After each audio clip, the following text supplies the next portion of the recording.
Hello everybody and welcome. We do have a trading game tonight. We're gonna watch Last Day Company go against BlackPitre, trying to figure out exactly what's the best strategy, trying out civilizations, trying out matchups over here. We're gonna need to see what the synergy will be tonight. Bonsamos you Andreo, how are you doing, sir? Eddie Coffin, hello there, sir.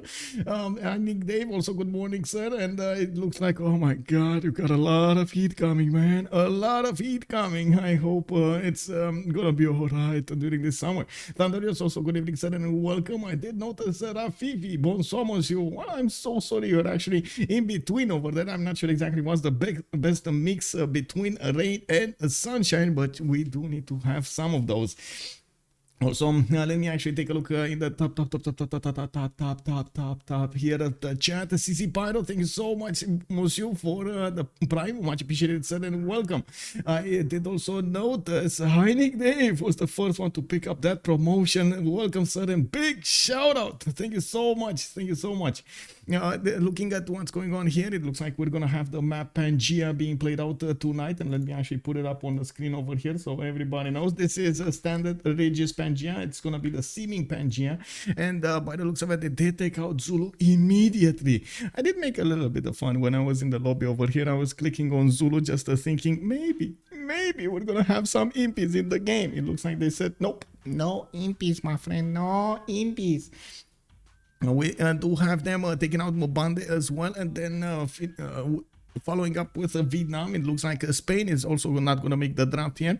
They are actually going through this relatively fast over here. They do know exactly what to pick, what to ban, and it looks like we're going to have dISTORIA picking up the next one. On one side, we do have actually on the roster dISTORIA, ALexis, Krempp, Xpli, and FloppyfloNG coming up for BlackPitre. On the other side, we do have Malm, CaptainMorgane, Sambro, and Killayad tonight for Last Day Company.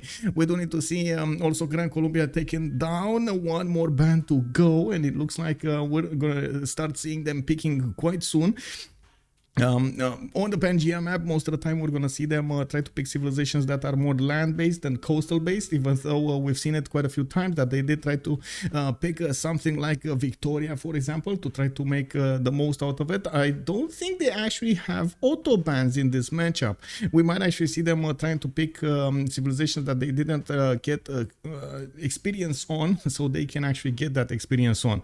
That's actually a good question for them. North of France, interesting. Morocco, the Belgian border. Oh, I see it. Fifi is actually speaking numbers. Wait, are you actually speaking numbers over 80 without saying 81? 81, 82, 83. No, I think the Belgian numbering system is a little bit different, right? You actually say it with deux. Now we got dISTORIA coming up with Jeff Armand the 7th, Killayad coming up with Chandragupta. It looks like Sambro is gonna go for the gold, the pound maker with those internal trade routes. Well, ALexis Krempp is gonna need to follow up. A very interesting choice to actually see Khmer being picked up very high in the preferences of the players. It's been quite some time since we've seen him picked up in the first four, and I was expecting him in the last four, but I guess we're going to need to see how this matchup is going to go. On one side we do have Persia, on the other side Chandragupta with those points for the generals from his holy side. So we do also see Cree over here is going to need to show us that he can trade punches with the best of them. I do have to say on BlackPitre, I'm a bit worried about the gold generation, especially because of this Khmer and Persia matchup. We do need to see how they're going to follow up with maybe a gold generating civilization, so he does manage to get that goal for themselves.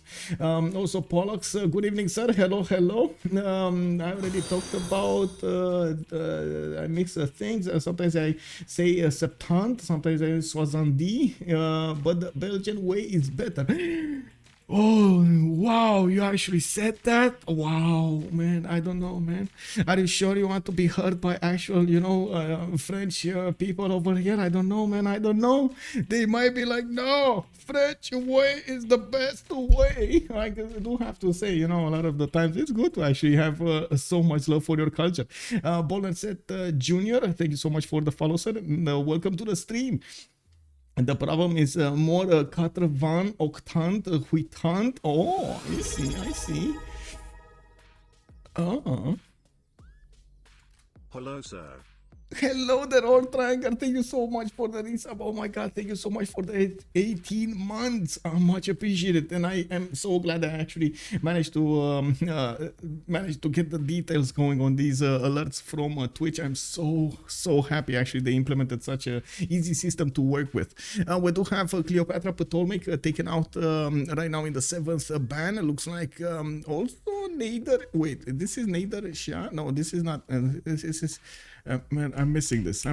Who this is? This Nader Shah? I have a big lapsus right now. I don't know who this is. Like this, you guys are gonna need to tell me. Is this Nader Shah or this is somebody else? They don't actually want to see two Persias in the game. Is that what's happening over here? They got to pick Cyrus and then they banned the other one because they could. Okay. Let's see how that goes. The new Persia, okay, there we go. Why do bans in a training game? Most of the time it is for the experience of having the same kind of competitive setting as in the real games. They don't want to get that option on the table over here. Try to get the experience going also for the pick and ban phase, so they can actually be ready when they need to go. They learn about their opponents, they learn how they need to actually pick and ban in this kind of phase.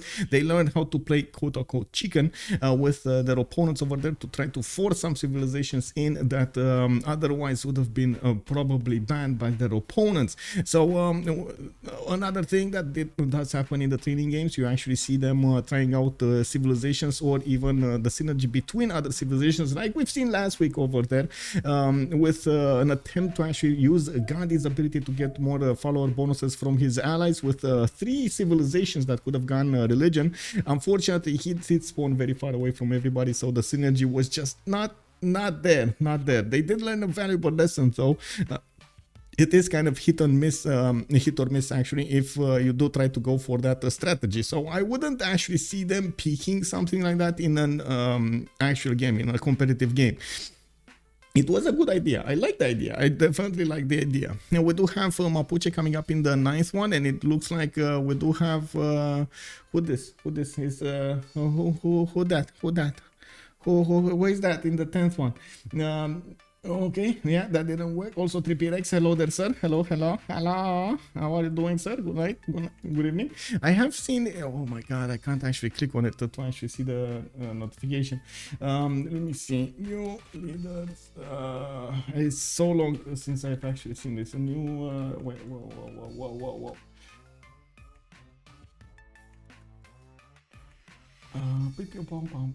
Oh, Sundiata Keita. That's the one, right? Sundiata Keita, I believe. Oh, that's the other Mali. That's who it is. We don't see him that much in the competitive game, so I am making Pikachu face sometimes when I actually see him. Oh no, notifications over here coming up. Oh, right, on sale from your wishlist. Detroit, Become Human. Oh my god. I gotta say, there was a tweet earlier from the Civ show that was telling us, get educated. You gotta learn about the history of this and that. And I was like, what are you doing, man? Are you like calling me uneducated like that, man? Oh no. Okay, I mean, sure. It's okay, bro. It's okay. CaptainMorgane is gonna go for Lady 6 guy, and it looks like we're gonna see also Matthias Corvin is being picked up by Xpli. Looks like FloppyfloNG is gonna go for Vicky Vapeur.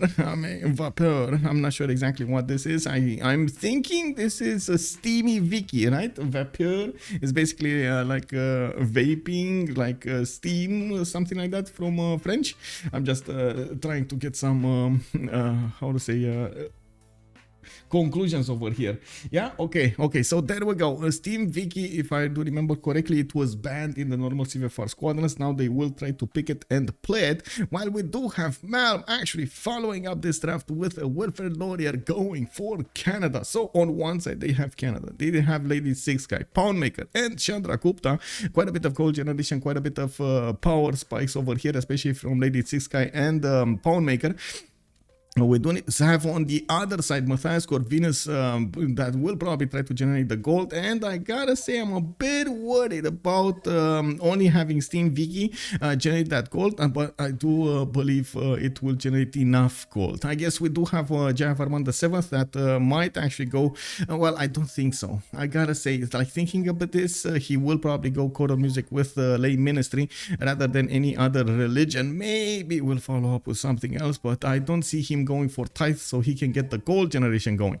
So there we go. We start them getting into their correct slots over here.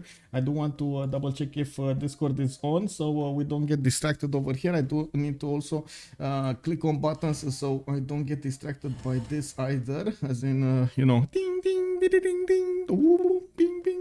Yeah, it is what it is, man. Sometimes you gotta do what you gotta do.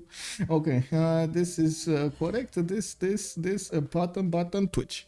No LDK. Yeah, no LDK. What is the LDK? Lord Genti, bonsoir monsieur, bienvenue. Jam the window. Hello there, sir. Did the picks go a while since it is a training match? Yes, indeed. That's what I love about these training matches. You do get to see them experiment a lot of the strategies that they don't actually want to experiment in the competitive games. They want to get that win, you know, like everybody is going for the safety picks. If everybody is going for what they know, it's gonna give them because of experience, they know it's going to give them exactly the result they want to go for, and of course the performance they want to go for. So now we're going to need to see if this is going to end up properly here. We do have them started up, readying up, and we're going to see this game in just a few moments. Same team. Wait, they on the same team? They're not. It's 1-1-1 and 1. These are two teams. Two very good teams actually. I gotta mention on Last Day Company, they did manage to get Malm, which is very good player, a very good streamer also. I guess a lot of you do know Malm. He has been streaming for the French community for years now. He has been one of the promoters of the French community, and I do have to say Last Day Company did have an extremely good track record coming up from the 3rd division 2 seasons ago. They did manage to jump up to 2nd division last season, and also in the last season they managed to jump up in the 4th division just a few weeks ago. So they did manage to always evolve, always learn, always get higher and higher in their I would say in their skills, and that's one of the results of how much time they put into the game. They did as much as possible also play as many games as they could on CPL, on CivFR, in other tournaments, everything they could get, and also, as you can see, training games with the best teams. This is something that helps you so much, and I gotta say, yes, sometimes you're not gonna win them all. It is what it is, but a lot of the times, because you do get that experience, you know exactly what will happen if you do this or this or that or that, and or your opponent is going to go for this and this and this and that. I'm not going to go into specifics because it's probably going to take me all night to actually talk about specifics, and that actually helps you so much to accumulate the knowledge, get the experience going, and of course apply those strategies yourself in the upcoming games, which is extremely valuable. These seem like sim civilizations, maybe not see early match fighting. I respect those who do competitive games. I can't do that. Yeah, I mean, you know, it's something that I guess it's an acquired taste, and a lot of the times, well, it is sometimes quite stressful. You do need to how to say, you do need to be ready for that. Well, we're gonna have probably remap tokens just as usual, 2 remap tokens for each team. At turn 8 we're gonna have a pause, they're gonna have a vote going on, and we're gonna need to see if they're actually gonna go for it. And by the looks of it, we do have Hungary coming up here with a settler, and give me a second.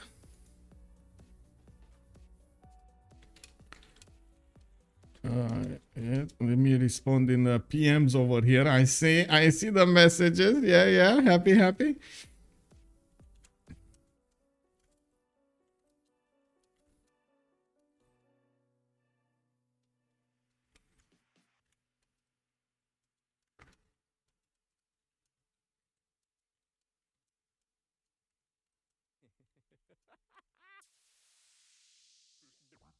Okay, there we go. So we do have Xpli coming up here with Hungary, and it looks like we do have him with quite a few rivers over here to the southeast and northwest. A big river actually spanning over there from the north to the south. A few die styles, which I'm not sure he's actually going to be that fond of settling. We do need to see exactly how he wants to play this. Usually with Hungary, you do want to get as many tiles across that river as possible, which of course that would mean that die style might be in his crosshairs right now to think about. He does have 4 tiles around that one tile, and that of course he doesn't know about the horses over here that will block at least 1, which is still better than 2. Now we do need to see how he is gonna try to play it out. I don't actually see him preferring to go to the northwest with a second settle. That's just not enough of food over there, nor does he have a lot of production from those resources. But to the southwest, he is going to have an amber tile to go and settle next to. He does have to the southeast again a possible tile over here with a 3-2 banana, and a city state next to him that might actually help him out a little bit later in the game to try to get some levies going. I do have to say, yes, he did move. We got Hungary over here. Xpli choosing to go for the amenity settle on the die style to get one of those faith points.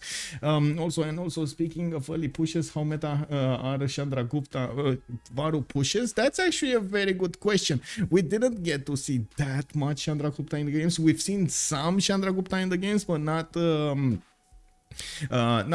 so many times that we actually get a taste of their meta, and this is one of those times we actually get to see in this experiment evolve. Also, Lord KNT is saying LDK started his career with some of the worst players in the history of the game, and now he's in the 1st division. There we go, man. LDK, very good player. I got to meet the guy, by the way, at the man of the hour over there at CivFR LAN in Paris. Very cool guy as well. Extremely meticulous. I don't know if that's the correct word in English, but he knows a lot, he knows how to pay attention to a lot of details, and that is exactly what is needed over here as a competitive setting when you're talking about civilization. It's such a big detailed game over here. Cree could go for some early Occhitaus, a disturbance. No, yeah, maybe. Let's actually see bounce around the map to actually see what it is. And also, speaking of early pushes, I did answer that. By the way, Kinshi Unifier quickly disappeared. I know, right? I mean, I guess it was basically in the meta of CPL. They did try it out for fun a few times, and they couldn't just scale. That's the problem, I think, with the Kinshi Unifier, the scaling game to the mid to late game. You might actually push your opponent, you might actually take him out, but then what are you gonna do for scaling? Also, I remember there was more Chandragupta about a year ago. Not sure if there was a change. There was a change. The extra movement disappeared. That's one of the changes for Chandragupta. And well, we do have it now with the shrine and the temple buildings granting it one movement and one side. It used to be that you don't actually go for the holy sites at the beginning of the game. With Chandragupta, you went for encampments. You got the movement anyway for the Varu, so you didn't require to build an extra building like a shrine on a temple. And of course, it's still a very good civilization. It just takes a little bit of a different track to go for its bonuses. I do see in the south we do have Persia, FloppyfloNG. I'm going to actually speed this up a little bit here.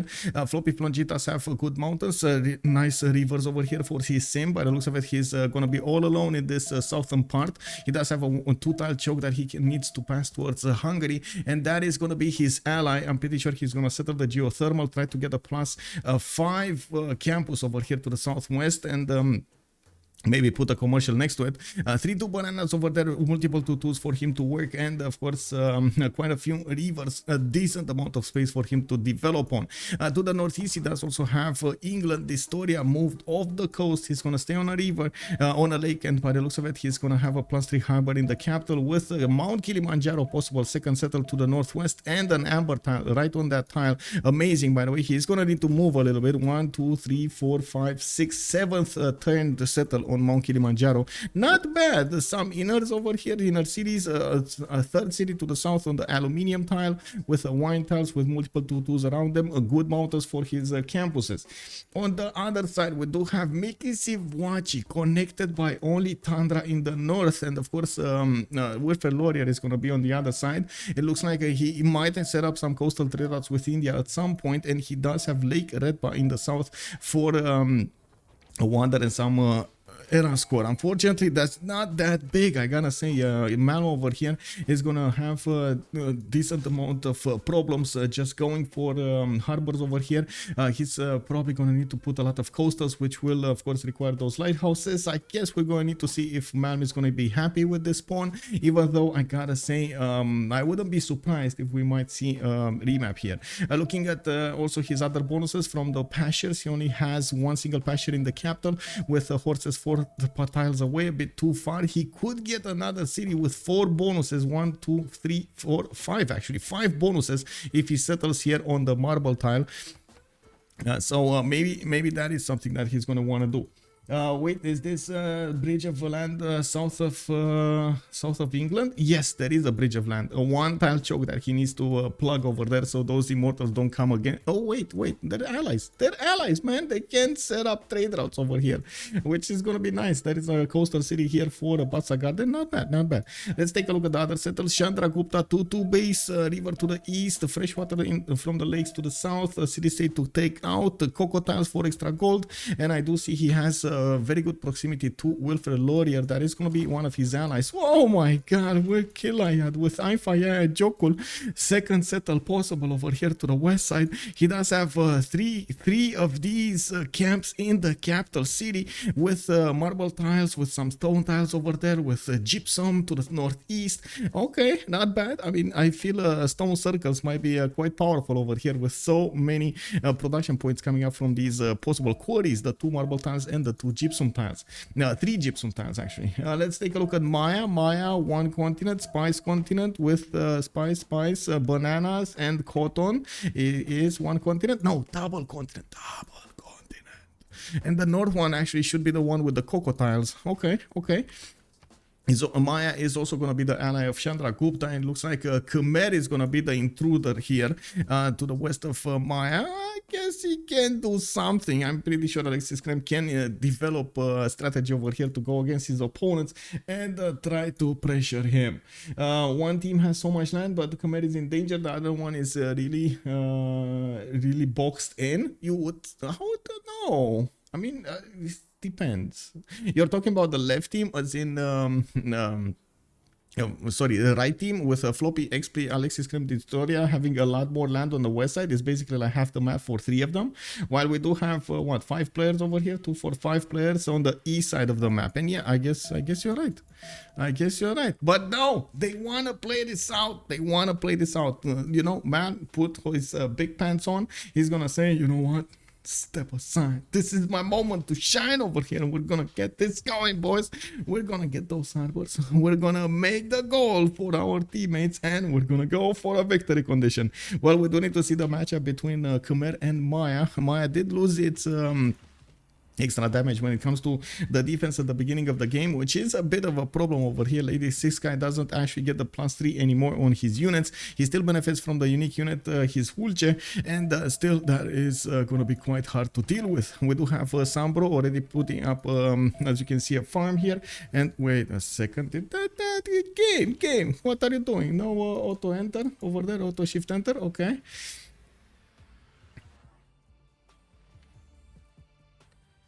Okay, it is what it is. Let me actually take a quick peek over here what's going on. Okay, well, we do have Hungary coming up to the west side. We're gonna need to go through the spawns a little bit faster here, actually a little bit slower into intimate details of each spawn, and we're going to see their first moves. Xpli actually moving to the south with his settle 1, 2, 3, 4. Probably he's gonna settle over there on the 2-2 rainforest. He's gonna get quite close and up and personal with Cahokia, and can get to Persia quite fast with those trade routes. Which I'm pretty sure he's gonna go internals, but anyway, you know what I mean. Later on in the game, he's gonna get those trade routes externally.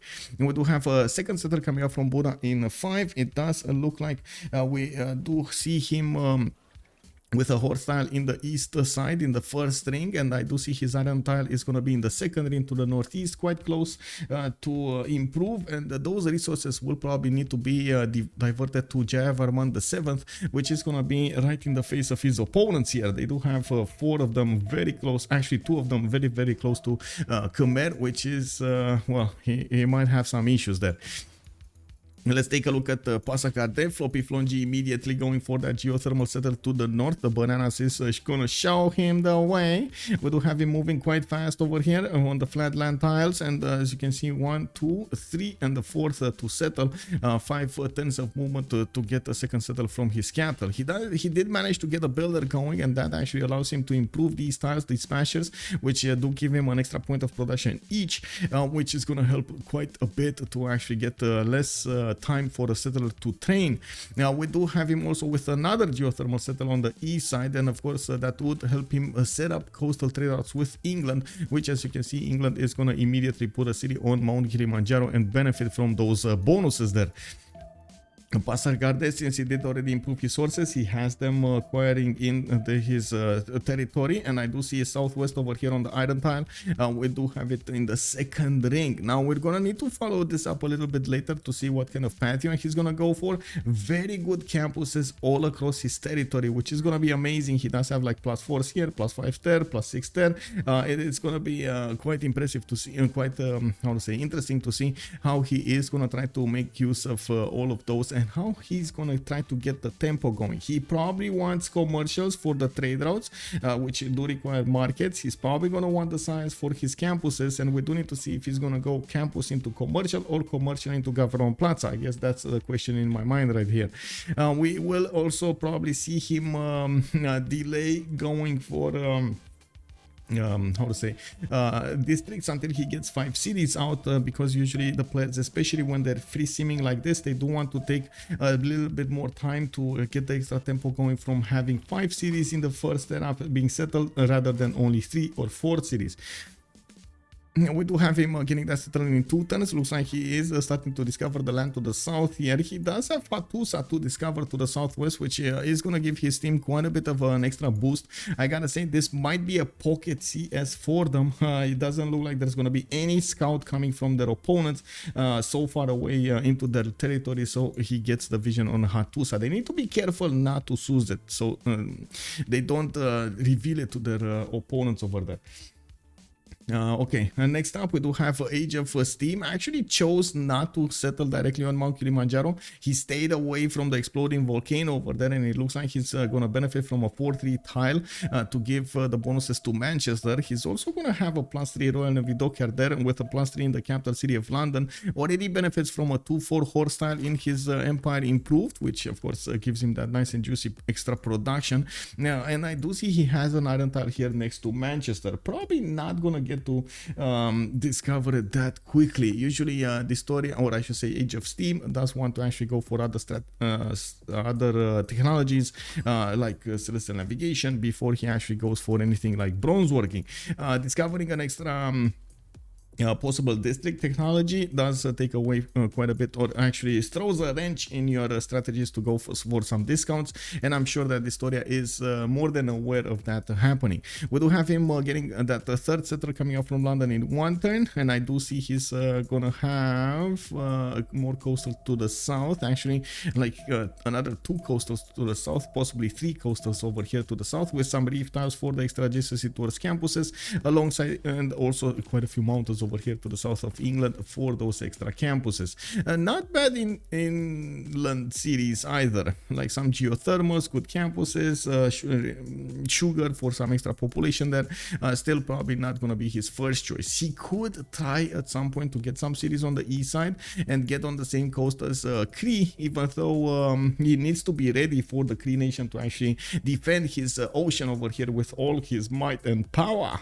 We do have Malm going immediately 4 campuses. He just put a +2 over here in from Pihtok, Hahana, Piwin, and then we got Civ6 actually settled on that culture tile, the marble tile. He's gonna get another marble tile here to the northwest, which I honestly thought it's gonna be his second city. Looks like he preferred to get the culture from the Lake Redpa instead of settling on that extra culture tile to the northwest and try to get those camps in.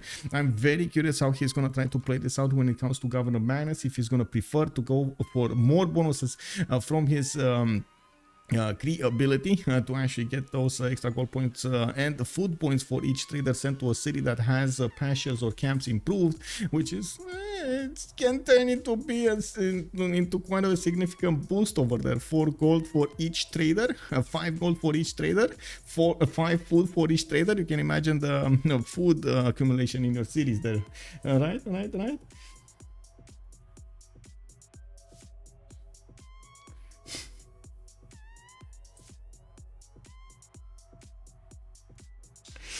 This looks like 7 Seas, not Pangea. Yeah, it does seem like it's a bit of a different map over here. I don't know exactly what to say of it, but I guess maybe you can actually let your imagination run wild to actually name this map.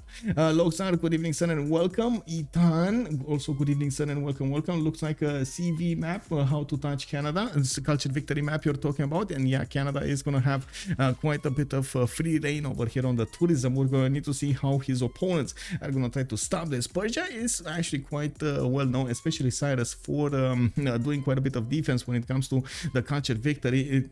He does need to realize that he's going to need to start doing that from an earlier stage in the game. Maybe we're going to see a race for those early writers, and we do need to see if Killayad is actually going to be in a position, or I should say in a mood, to go for that culture victory. Also, Lockstart is calling out a big Tundra +2 allies to trade and defend him. Yeah, a sneezing dragon. Whoa, I mean, not wrong. It could be a goat as well, you know. You see the horns over here and like the face to the southeast, something. Just saying, or maybe 2 goats, a double-headed dragon, maybe. I don't know. So many possibilities over there. It's the letter M for the map. Yeah, that could be as well.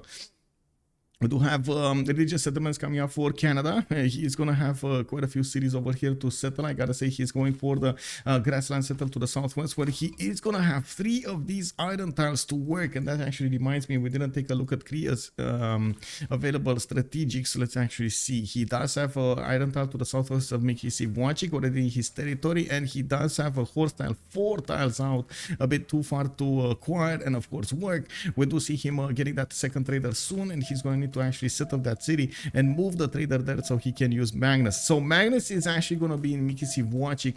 He is going to prefer to get the governor title in, or I should say the governor settled in his capital city rather than in another city. Okay, interesting choice. I do see Toronto getting a builder. He already improved the J tile, giving him some extra culture points, not only from the resource but also from Aifaya Jokul and the wonder, the Tundra Wonder, as many people call it. We do have also Quebec City being settled over here to the southwest. The mountains are going to give him quite a few bonuses towards his campuses, and at the moment we do see Magnus being established here in Ottawa with a 4th settler coming out from that city center also. We do have him improving his iron tile, even though I don't think he actually has bronze working. He just wanted an extra mine. He's getting some extra food not only from his capital city tile but also from the deer tiles, and we do see him with quite a few improvements over here on his territory. Not bad. I do also notice his horse tile is going to be 3 tiles out to the south, and we do have those amazing array of iron tiles over here to the east of Quebec. Okay, sure. Let's see. India is already started up on his holy sites, and I do see he's going to get the first shrine out from Calcutta in 1, second shrine from Patna in 3, and I do see he placed 3 cities over here, Hyderabad towards Venice, which actually he might need to take out because we do have Matthias Corvinus on the other side, and Venice can become a very dangerous city-state for India to handle. He needs to really keep Venice in check over here. Now we do also have him very close by to ALexis Krempp, which I guess ALexis Krempp is going to need to withstand the power of two nations coming against him, not only the Indian nation but also the Mayan nation to the east side, Sambro. In the capital city of Panna, do have... Wait. Oh, right. There is third ring out. Okay. I stuttered over there because I didn't see any strategic in this ring. And then I arrived at the third ring. And it took me a while to actually realize his iron tile is to the south over here in the middle of his series. 3 tiles out from all 3 of them. And his horse tile is going to be a bit closer to Calcutta. Not bad. We do also have him going for Holy Site prayer projects. And we might actually see him try to snatch away from Khmer, this first religion, which will be quite damaging, I should say, to Khmer. I guess we're going to need to see. Initiation rights being picked up over here by Khmer. We do have ALexis Krempp getting a new builder out. Looks like he has his third settler going, and he did not see the scout. Oh my god, he's not seeing the scout. Oh, he's seeing the scout. Wait, how is he seeing the scout? This should... Oh, I see. The settler is on a hill. Never mind. The settler is on a hill. I thought this is a flat tile, but he has the vision of the scout. Okay, it's fine. Now we do have an archer coming up over there to the southeast. CaptainMorgane is trying to figure out exactly what's going on. He doesn't have the vision of the lands of Khmer yet, as in what kind of units does he have in that territory, and if he's coming to the south with any kind of settler and so on. We do have 2 of these holy sites being put down, and I do see that ALexis Krempp is very aware that he might actually have units coming against him, and he is defending his holy sites from his opponents, trying to get as protective as possible to his land. He has quite a few cities that he could keep on back settling here to the west side, and I do see at the beginning of the game he chooses to get the positioning on the rivers on the east, so he is gonna manage to get these going for an earlier stage, allow him to get more production, more population there, so he can help out with any kind of defense. Give me a second, I just got ping ping ping ping ping ping ping ping. Okay, never mind. We do have Moksha coming up in Angkor Thom as the first governor title, which is going to be giving him that extra culture. Not bad. A little bit of faith as well from each district, also not bad. We do have him also getting monument in that city, so he gets that extra culture going, and we do have him on 3 great prophet points a turn. It's been quite some time since we've seen civilizations try to rush down those religious beliefs, or I should say those religions, and of course we do need to see if this is going to be one of those cases in which Chandragupta manages to sneak away something from Khmer that Khmer really wanted. Maybe lay ministry. I'm just thinking, man, thinking out loud. We do have the exploding volcano next to Angkor Thom. Also, I do see horses next to the capital city, 4-2 tile underneath the city center, and iron tile in the third ring to the north over there. Okay, not bad. We do have a 3-2-1 spy style also in the city of Yasudarapura with a 2-1 base and multiple other 2-2s to work. Also a horse tile. I'm pretty sure he's going to settle the aluminium tile to the southeast of his capital, and might even get another city to the south somewhere, even though honestly I wouldn't really want to suggest this. I mean, sure, he has a few 1-3s. He might take out Anshan because why not? But man, oh man, he's going to have to travel quite a bit to the west side if he doesn't go for that southern city. Coming up on Maya, we do have Goddess of Festivals picked up by him. He is also going to get some of these hulches to defend his territory, which as you can see, they can do massive amounts of damage against the scouts, protecting him from any encroaching danger. And we do have another settler coming up in 5 turns, and I do see he already improved 1, 2, 3 spy styles in the capital city, cotton tile to the southwest, so he has 2 different amenities here. And I was watching, oh, there we go. So he does have 1+4 observatory and a +2 observatory at the moment. He does need to improve his banana tile to the southwest to get an extra point of extra 2 points of adjacency there for the observatory from the city of Tikal. Dealing with the hulches, the damage against the scout, he is gonna manage to defend his territory quite nicely here. Sambro is not taking any prisoners this game, and we also have him with a builder in Kopan ready to go to improve that horse style. Looks like he's getting the traders for the internals. Magnus establishing in webcam now, and I do see his iron tile is going to be to the northeast. Might have a bit of a problem with how The mountains are being spaced out to the northwest, even though I don't think it's gonna be that big of a problem. Like second city, another city probably on the May style, another city over here. Wait, 2, 4, 6, yeah, over here somewhere, and then another city over here. He can actually get very big. Okay, the mountains are not gonna be that big of a problem. This is something that he's gonna have to negotiate with India, also his ally, if he's gonna get this city next to the crocodiles, and of course to get another +4 observatory over there between them, and manage to get those extra amenities going. I might actually see India over here trying to keep dibs on his settle there. And I keep checking, by the way, how many points do they have, because we do see India is going to get a Holy Site project next turn, and that will allow him to recruit his first great prophet a little bit faster than Khmer, 1 turn faster than Khmer. So I'm pretty sure he's going to try to establish a religion here way before he's going to get the third holy site in Hyderabad, and try to snatch away some bonuses. We're going to need to see what that is going to look like. Maya's farm on the horse. Wait, oh yeah, he did farm the horse. I mean, you know, sometimes you farm horses. What, you don't know that? it feels natural, right? You farm horses, or you put farms whenever you see horses running around. Like, that seems exactly what's going on. I was actually at the I gotta say, I was quite confused when they delayed the horse technology to animal husbandry, because I was like, can't you see the horses? Like, okay, I understand iron might actually be a little bit harder to recognize, but you see the horses, right? They're big, they're massive, they run around in packs. You can't miss them. Like, you know, like, why would you delay that technology? Well, same if he discovered the horses, he has the bonus on the farm and the horse. So yeah, I guess so. Nalipod also, good evening, sir. They grow more faster in a farm. Exactly.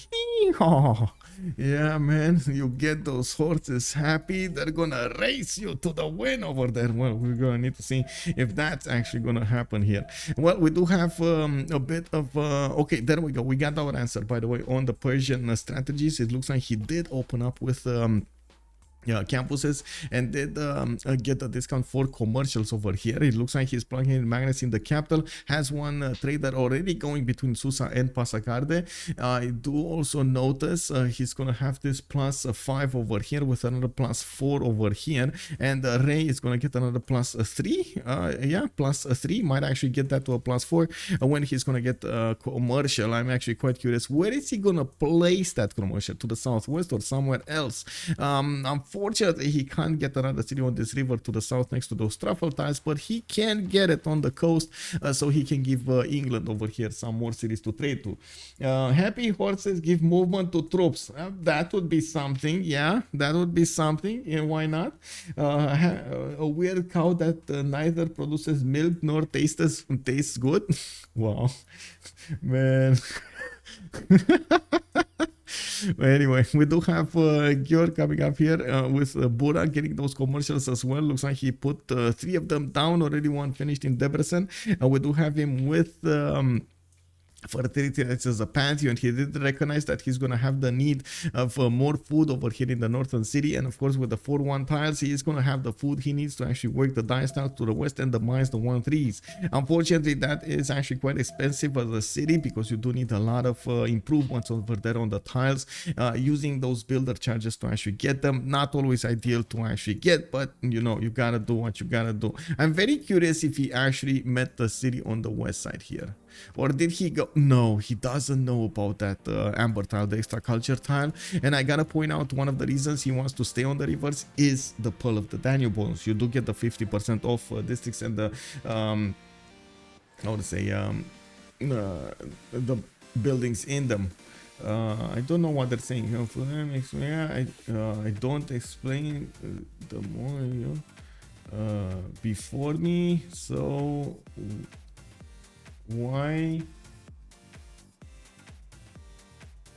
ask for a relobby? What? Desu. What does Desu mean? Buildings. Yeah, the buildings in them. Yeah, thank you. Kinky Trades also, good evening, sir. Hey, long time no see, Mr. Kinky. How have you been doing, man? Something got a lobby order. Oh, I see. Something got lobby order. I'm pretty sure it wasn't the Great Prophet. It might have been Maya over here. It might have been Maya with Persia fighting for Hypatia. Maya did manage to get it, and yeah, we do see Persia with 34 points. He tried to make a project, so I'm pretty sure that's what the discussion all about. Yeah, we do have Tikan, okay, with Goddess of Festivals. Panna did go for choral music with Pilgrimage, getting that extra culture going. I gotta say also that's not that big of a problem for Khmer. He could just go for work ethic or feed the world, which work ethic is gonna give him so much more production, especially in the scenario that he find himself in. The extra production coming out from the shrines and temples might be a godsend over here for him. I think he would have gone for that anyway. We do have one turning archers from Yasudarapura and Angkor Thom. Indrapura as well. He, with initiation rites, he's gonna start gathering the faith in his empire anyway, and we will need to see what kind of religion he's, what kind of golden age bonus he's gonna pick. I'm pretty sure it's gonna be monumentality, but we gotta make sure. Maybe they're gonna try something else. Also, granaries before monuments. Good evening, sir. I couldn't see horses as a child until somebody told me they exist. Wait, you didn't want ponies? Wow. Like, wait, wasn't that the pony period, man? Everybody wanted ponies for a while. Called, I gotta say, I was always confused why actually people want the ponies. Like, children want the ponies. They're actually big, they're massive, they're dangerous. You know, like, why don't you want a dog or a hamster or a parrot? You know. Anyway, it's like discovering you can use as a vehicle. Otherwise, it's just a weird cow. Yeah, wow, weird cow. Why would you call a horse a cow, man? Anyway, I blame Hello Pony. Yeah, it might be, man. It might be. Kanami, he got points with projects. No, naturally, so priority didn't kick in. Interesting. No, I don't think so. Like, priority always should kick in whatever happens. Let me see. We do have Sambro. That's the fifth actually, the fifth in the lobby, while we do have where is Floppy, that's second to last. So I think it's correct over there. The game actually prioritized Maya over Floppy when it came down to same order. Eddie Coven wanted the bed. Oh my god, talking about dangerous animals over yes, actually, let's do a prediction because I think we went through all of them. Let's see who will win. And on one side we do have BlackPitre, and on the other side we do have Mistake Company. I gotta say, I did make something. I did do something today that I haven't done in like 10 years or something like this. Victor Kai, good evening, sir, and welcome. Thank you so much for the follow. Floppy thought he was above in the lobby and was confused as to why he didn't get Hypatia. Oh, I see the big confusion coming around there. Man, I drank a Red Bull today. I went to my parents' house, had to actually help them out, get their car to the shop, get the something done over there, and then get it back. And when I went back, I saw there were some Red Bulls in the fridge, and I said, okay, you know, I'm gonna do this one time in a year. I'm actually gonna drink a Red Bull, and oh my god, man, that's the reason I don't have coffee right now, because I don't want to mix these. You know, it's like my brain would be like, you know that moment when you feel like, no, okay. So another 100% sure about India, though. Just what I recalled. Oh, I see. Maybe okay. Well, let's see, and we do have to take a look at Persia's pantheon here. He still didn't pick one. We do have him getting Aryabhata as a scientist, and by the looks of it, he's going to start activating it next turn. He does have a few builders coming around here, and they're helping him improve stuff. I'm actually quite surprised he didn't go for the 5th settle as soon as possible. And we do have him with, of course, 4 settles at the moment, with the campuses improved, with the commercials improved.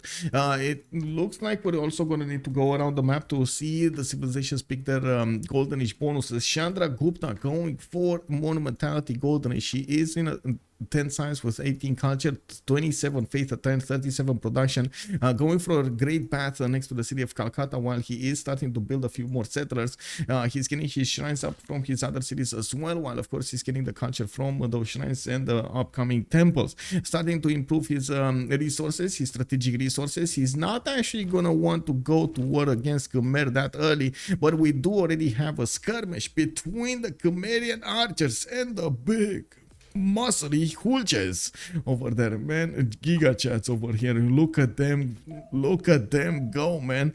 These guys, the Khmerian archers, they don't even appear on the map. They're just so insignificant. And we do have the hulches starting to do the damage against Alexian archers. One of them died, and of course the Maya Hulch actually survived. ALexis Krempp might actually have quite a few problems with horses coming around from Maya, horses coming around from Khmer. It looks like this conflict is heating up. We do have also Anshan being levied to being connected to the south over here. Looks like that city-state has been recruited by Killayad. Killayad is the one with Wilfred Lorien, so he might actually be trying to keep that away from anybody else. Or maybe, oh wait, no, it's fine. Actually, Anshan, Hungary is on their team. It's fine. On Khmer's team, he's fine. He's not gonna get hit by that one. Okay, on the Maya, we do have Penbrush and Voice Golden Age. We do have him getting quite a few units over here to the southwest, hard building some of more of these hulches, and getting a fourth settler out to the north. Did actually chop. Oh, the volcano exploded and took out the banana, burned it to a crisp. Maybe it would have been some you know, Chinese recipe over here with the bananas. You know, the banana, something crispy banana from Chinese cuisine. I believe this is what happened over here. The volcano just taught Maya how to do crispy banana. We do have Killayad coming up with a Penbrush and Voice Coldridge, first priority in 1. Looks like Wilfred Lorien over here already on 246 cities, getting his commercials out and starting to run toward these merchant points. We got Hungary on 4, we got Persia on 1, Cree on 2, while of course we're going to see these commercials finish to actually get him some points. The extra culture is helping him out quite a bit with 12 science and 20 culture at the moment. He also has 50 production to work. Got Temple of Artemis in his capital and got 6 cities. Okay, that's very good. That's very good. We do also see Malm over here coming up with a Penbrush and Voice Golden Age. Looks like he is figuring out that of course he's going to be all alone over here. He's getting his 5th city out right now, which is going to benefit from a +4 harbor to the west side. And I do see he plugged in that Governor Magnus in the capital, working those internal trade routes for the extra food, extra bonuses. So he did build his government plaza, is setting up for gold production over here with the markets between his 2 cities. This is basically how we did things back in the day, like 3 years ago. This was the strategy, this was the setup, because the Penbrush and Voice Golden Age wasn't that strong, so you went for free inquiry almost all of the time for the extra science you got from these commercials. So you wanted to get them as high as possible in the stats. Now we do have FloppyfloNG with a Penbrush and Voice Golden Age. It looks like of course he did manage to get Cicero Hall started to build in Pasagade. He's getting his commercial out with markets here, and I do want to see his stats. He's on 23 science with 28 culture. He also has 45 production. I gotta say, I was expecting a little bit more, but I guess we're gonna need to see him evolve out of this. Of course, he does have an amazing amount of cities to settle to the southwest, not all of them with good land. I gotta say, he's gonna have to make some triple no scopes over here, improving these tiles to actually get everything going. But these mountains are going to give him a lot of adjacency towards campuses. We have the rivers for his fresh water, so all in all it's good. Very ripe bananas plus curry spices make a great fruity addition to dishes. Flying Conquest, yeah, there we go. Good evening, sir, how are you doing? Wait, you can't cook a banana? You can cook a banana, what do you mean? Fried banana, Colombian classic, there we go. Pollux nose. You mean plantain? Wow, I guess every nation has a word for it. I don't know exactly how it is. How do you call it, by the way? I don't know, but banana spring rolls sounds like a... Oh, wow. Oh, man. Anyway, we do have Messiah Scorpionus coming up with a Pembrasian voice. He's getting a campus over here in 2 turns from Debrecen. Looks like he's gonna get a 4th settler to the northeast. Still did not discover this tile over here on the Amber. He might want to put a city to the north of Cahokia, while I do see he's getting a 5th settler and a 6th one from Győr and Buda. He's plugging in Moksha in the city of Debrecen, and we do see Bingala setting up in Győr for the extra culture on one, extra science on the other. We do also see him starting to improve his tile styles over here. Not bad, some extra points of production there.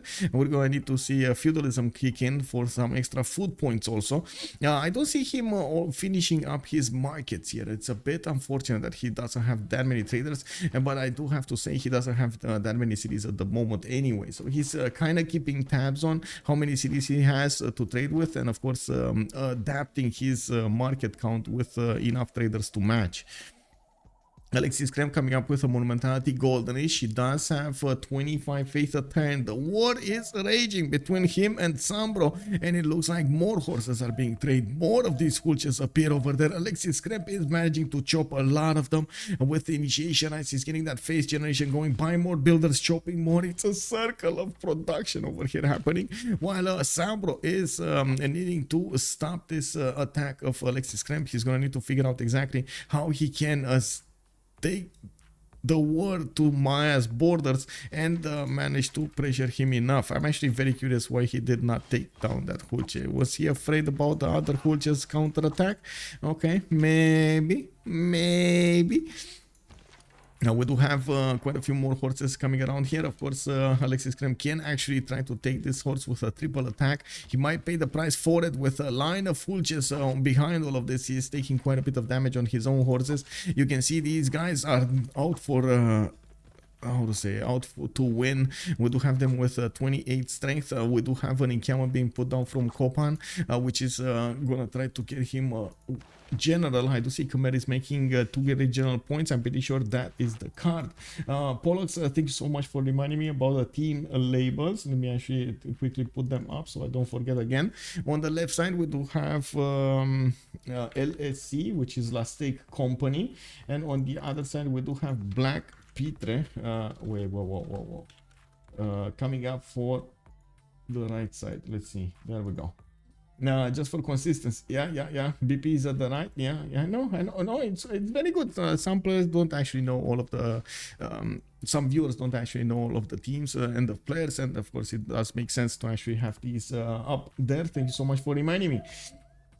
Now we do need to see, of course, how ALexis Krempp is gonna try to do the smashing, and he is gonna try to go against the Hulches. 2 of them, 3 of them actually might die next turn. We might see some first moves coming up from ALexis Krempp to take these ones down. 1 of them dies. We do have some extra damage dealt over there. A horse for no, actually, wait, didn't 2 horses just die here? Ow. Well, let's see how the follow-up attack. Okay, 2 horses for 2 horses and a Hulche. Okay, well, ALexis Krempp still needs to chop some more horses, build them and send them to the front line. While I do see, of course, Sambro is going to need to follow this up somehow. This horse cannot attack anymore, but he can try. Oh, he can try to take out the Hulche. This might actually be, of course, a defeat, but he might actually take out the Hulche. You never know, man, especially when both of units seem to die here. Now, we do need to also take a look at the Javarman, the 7th, 17 science with 21 culture in the Monumentality Golden Age, 29 faith at 10, and the faith that he's getting from his initiation nights. Whenever he's building these units, he's getting a decent amount of faith. He's already on 100. I'm a bit surprised he didn't choose to keep on settling to the west side over here to get more cities over there to build them up in the back line. We do have him with Protestantism, which is a work ethic and defender of the faith in his territory. With the converted cities, he's gonna get an extra +3 damage points. Not bad. Magnus establishing in Yasodharapura. A bit of a surprise that Magnus is establishing over here. might actually want to chop faster units here with his builders. I wouldn't be surprised if he's gonna get a builder here soon to help him out with the chops. And there we go, he sniped that Mayan Hulche down. There is only one horse available for Maya to benefit from. It looks like he did manage to get the first moves against his opponent, took down a horse, but not before attack of Khmer did manage to take out one of the Hulches over there. The encampment might be taken down, denying an ability for Maya to recruit the general. Khmer just got a general of his own. He didn't have time to recruit it, to put it in the city of Indrapura, and then of course move it on the front line. And we do have Khmer also needing to defend against the south here. Anshan is not taking any prisoners. He's going towards Indrapura and trying to do as much chaos as possible in that southern city. Now, they already have vision on their teammates, yes sir. Why sometimes there are team labels in the names and others not? Isn't that a setting they could enable on when they create a game? Yeah, it's up to the host. Like the host actually needs to put up the team labels at the beginning of the game when we're in the lobby, not during the game. Unfortunately, you can't update that afterwards. And some hosts actually do remember to do that, some hosts don't remember to do that, so you know, sometimes we end up with no names. Even so, I think it's quite easy to read how I put them up over here. Unfortunately, you don't always get the information about the cities. It's pretty good to actually have the name of the team next to the city label. We do have actually India managing to get Trungtrak from the north. We do have some Varus coming up over here. CaptainMorgane might want to take out Venice on his road to victory against Khmer. We're going to need to see if there's going to be a defensive screen over here being set up to the north of Angkor Thom. You can see that at the moment ALexis Krempp is focusing all of his efforts into Kopan, into the city of Maya, not really wanting to do the damage against his opponent over there. Another Hulche goes down. The encampment is taken down as well. Maya is upgrading a swordsman and he is starting to run out of units, while of course Hannibal Barca is gonna get onto the front line. That's gonna be an extra +5 on each of these horses, and in the range of course of the general, and an extra movement point, making them very hard to deal with. We do also have quite a few farms over here for Maya that will be medpacks for Khmer. I do want to quickly take a look on Age of Steam. We do have dISTORIA getting audience chamber in 2 turns from the city of London. He's also putting down a few of these campus says. I do see he got his gun from Plaza in such a way that he's gonna boost his campus adjacency to the south of London. Birmingham does have 4 population now. He could try to buy out that tile and give it to Birmingham so he can actually wait. You can't actually. You need to buy the tutu and then buy the tile. I mean, he needs to buy the tutu anyway. Anyway, he did go for God of the Sea as a Pantheon, and we do have him improved with improved 4 tiles at the moment. He's gonna get the 5th one soon, and did manage to settle 2 inland cities. I was calling them out, not as bad as you might think. Leeds over here is not as good as you might think either. You don't need to buy out quite a few tiles over here to make it worth, but I'm pretty sure he can. A +3 campus coming up in Newcastle upon Tyne. We do have dISTORIA with a pen brush and voice gold range, 20 science and 34 culture, and he is making, well, I guess 4 faith at 10, because maybe he got a relic or something. Did he get a relic? No, actually. Okay, Moksha. Oh, Moksha in 2 districts. Never mind, Moksha in 2 districts. Okay, we got some levies coming up from Hungary. He is gonna try to put some pressure on India. Let's see what's gonna happen here. Khmer did manage to take out the encampment before Kopan did manage to get the walls. Now we do need to see how the counterattack is gonna happen over here from Maya. It does look like he's gonna need to put more pressure on his opponent to how to say, liberate the tile of the encampment so he can rebuild it and get the walls working for him, while I do see Khmer did manage to get the general on the front line. Now, even with the general, it's a bit tricky to actually go against the units of Maya here. You do need quite a bit of damage being dealt to those units before you start attacking into them. Looks like Venice might be the victim over here of circumstance. India is putting quite a bit of pressure on that city center with only 2 Varus, and it doesn't seem like Hungary at the moment has enough enough strength on the upgraded or the levied units from Hungary to deal the damage against the Varus. Varus are very nasty. They do apply a -5 penalty to the units around them. That is quite a problem, especially if you're fighting over rivers or hills or stuff like that. It's very, very problematic. Prasat's already coming out for ALexis Krempp. More horses are starting to come around. It looks like he did manage to chop these tiles in Yasudarapura, choosing to use Magnus for the chopping abilities, increasing the 50% yields.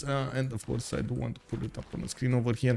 You do get this 50% yields from plot harvest and feature removals in the city. Pretty good, pretty good. Hemelik Bruganavan, good evening, sir, and welcome, welcome. I think the team names are wrong.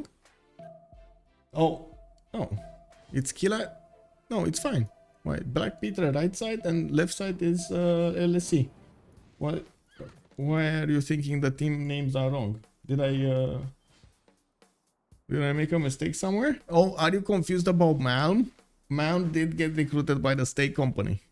Man, the man likes his steak, you know? He likes his steak. Yeah, the team, yeah, it's Malm, man. It's Malm, bro. He got it. And looks like we do have a city takeover here. CaptainMorgane is gonna get a holy site from that city. Of course, here are two charge builder as well. We do have a God of War and Plunder picked up by Cree. He is gonna make quite a few of these merchant points. He's already on 5.7. Canada is 5.7. Hungary 4.6. Persia 3.4. And they are starting to race for those extra trade routes. We do have actually Hungary picking up Zanki over here, pretty good for an extra trade route capacity. We also noticed that Malm is starting to get what he got. Marcus Licinus Crassus. What's the next one? Okay, there we go. Are we going to see projects? Yes, immediately he noticed there's an extra trade route capacity merchant there. He's going for commercial hubs and investment projects, and he's going to try to get some more harbors to work with this, getting access to whales for an extra amenity. And I do see he will probably need to get some defense over here on the seas, so he doesn't let England get on his level here on his own ocean. We do also need to see what's the follow-up here from Canada. He did put his government platform next to the mountains, trying to get more adjacency towards campuses. I'm a bit surprised about the placement of the commercial versus the campus here. I would have expected it to be the other way around, but I guess it's fine like this as well. Still a +3, so it's fine. Yeah, we do have audience chamber coming up in 2 turns anyway, and by the looks of it, he keeps on building these settlers to get as many as possible. He is starting to be converted by the dominant religion of his ally, and of course with religious settlements he's getting extra production towards those settlers. It looks like there is quite a bit of a dirty war going on over here in the lands of Maya, and another horse goes down before he manages to do any kind of damage. Oh no, it's a horse for a horse. It's a horse. Oh no, he doesn't have enough movement. Anyway, we do have another wave of forces coming around here. It looks like Maya did manage to dwindle the number of units attacking into him, and ALexis Krempp's attack did just run out of breath. This is it, you know, like it is what it is. Did Canada get Oracle? I don't think anybody got Oracle. He got Temple of Artemis here. I didn't see a notification for Oracle, but I'm gonna keep on checking on that one. We do have more builders coming up from him. I do see he's getting some merchants for the extra gold, and I do see him getting more cities on the west side. He does have a decent amount of Canada to keep on settling in, and I gotta say this is actually gonna be very good Tundra for later on. National parks, not bad. Not bad. I would have preferred a few more mountains, but I'm pretty sure he's just gonna put a forest on every tile, and he's gonna get those national parks anyway. I'm a bit surprised by FloppyfloNG's lack of cities. He did manage to get Ancestral Hall, and now he's pumping out the settlers. We do have another wave of settlers coming up here. This would be his third wave. 1, 2, 3, 4 more cities coming around. He's gonna double in the city count. He does have quite a few more cities to settle on the west side, next to the mountains, next to the rivers, and on the east at least one city that he could put on the coast so he can trade with England. This is the gold maker over here. We do have a dISTORIA already with 49 gold. The 10 Floppy is on 35, Xpli is on 34, while on the other side we do have Killayad with Malm generating the gold. Zambro is not really generating the gold, while already India is in the low gold generation on negative -2. Now we do have more holy sites coming around here, more units coming out from Maya, putting more pressure on this gold generation. But I gotta point out, Sambro is already 52 science with 25 culture. That is actually a pretty good result here. Khmer did manage to take over Anshan while fighting Maya though, so still up a city. Oh yeah, he did. He did. Oh, that's a good one. Oh, I see. I see. I didn't actually notice this. Yeah, that's a good point over here. He did manage to get an extra city, and he's getting another settler. He's gonna position himself on this cattle tile probably, and we do see him trying to get more encampment training projects going. So he fully denies a general here. It looks like we did have another general being picked up by India, while Maya is making 2 great general points a turn. You do see that Khmer is trying to stop him from actually having an encampment and having the ability to get some projects in. We do have also Maya trying to get a 5th settler going, finally going for that geothermal to the west of Whack now. We do need to see if ALexis Krempp is going to have the production necessary to keep on getting these units towards his opponent. And of course, I do also notice Warlord's Throne is being set up in Angkor Thom. Oh my god, I need to drink a little bit of water because I'm running out of hydration. Maya with the big happy horses. Yeah, yeah. Well, this 18 science and 26 culture might be a problem here. He's trying to help that with a few of these campuses coming around here. He does have 8 pop in the city of Angkor Thom. He did get a campus there, a plus a 5, while from Yasudarapura he's going to get 7th pop soon. That will allow him to get another campus over here.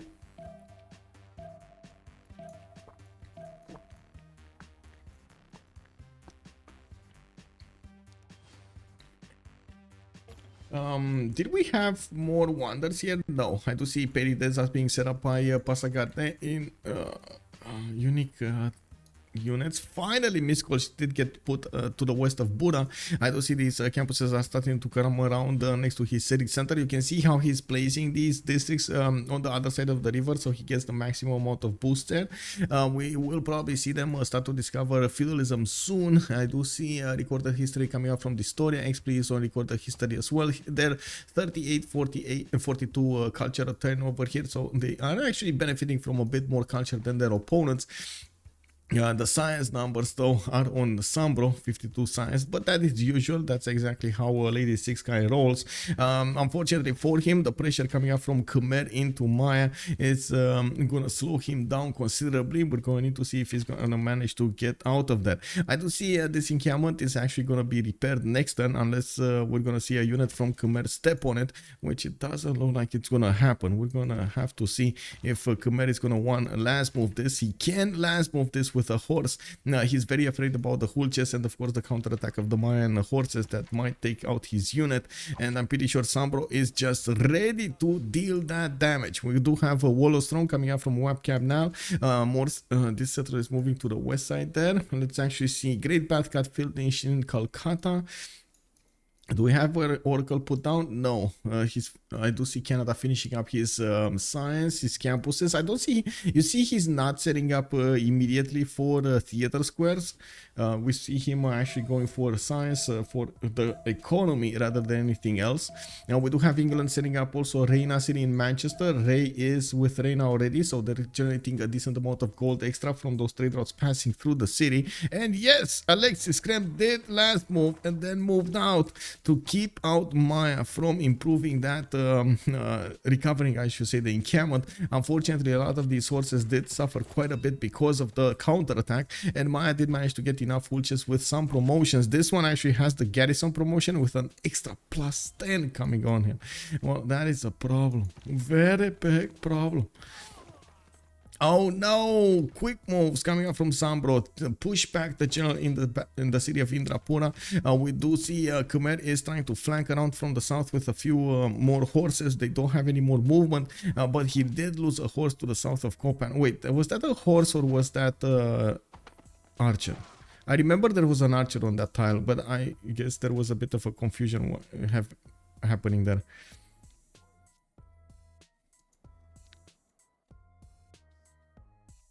Well,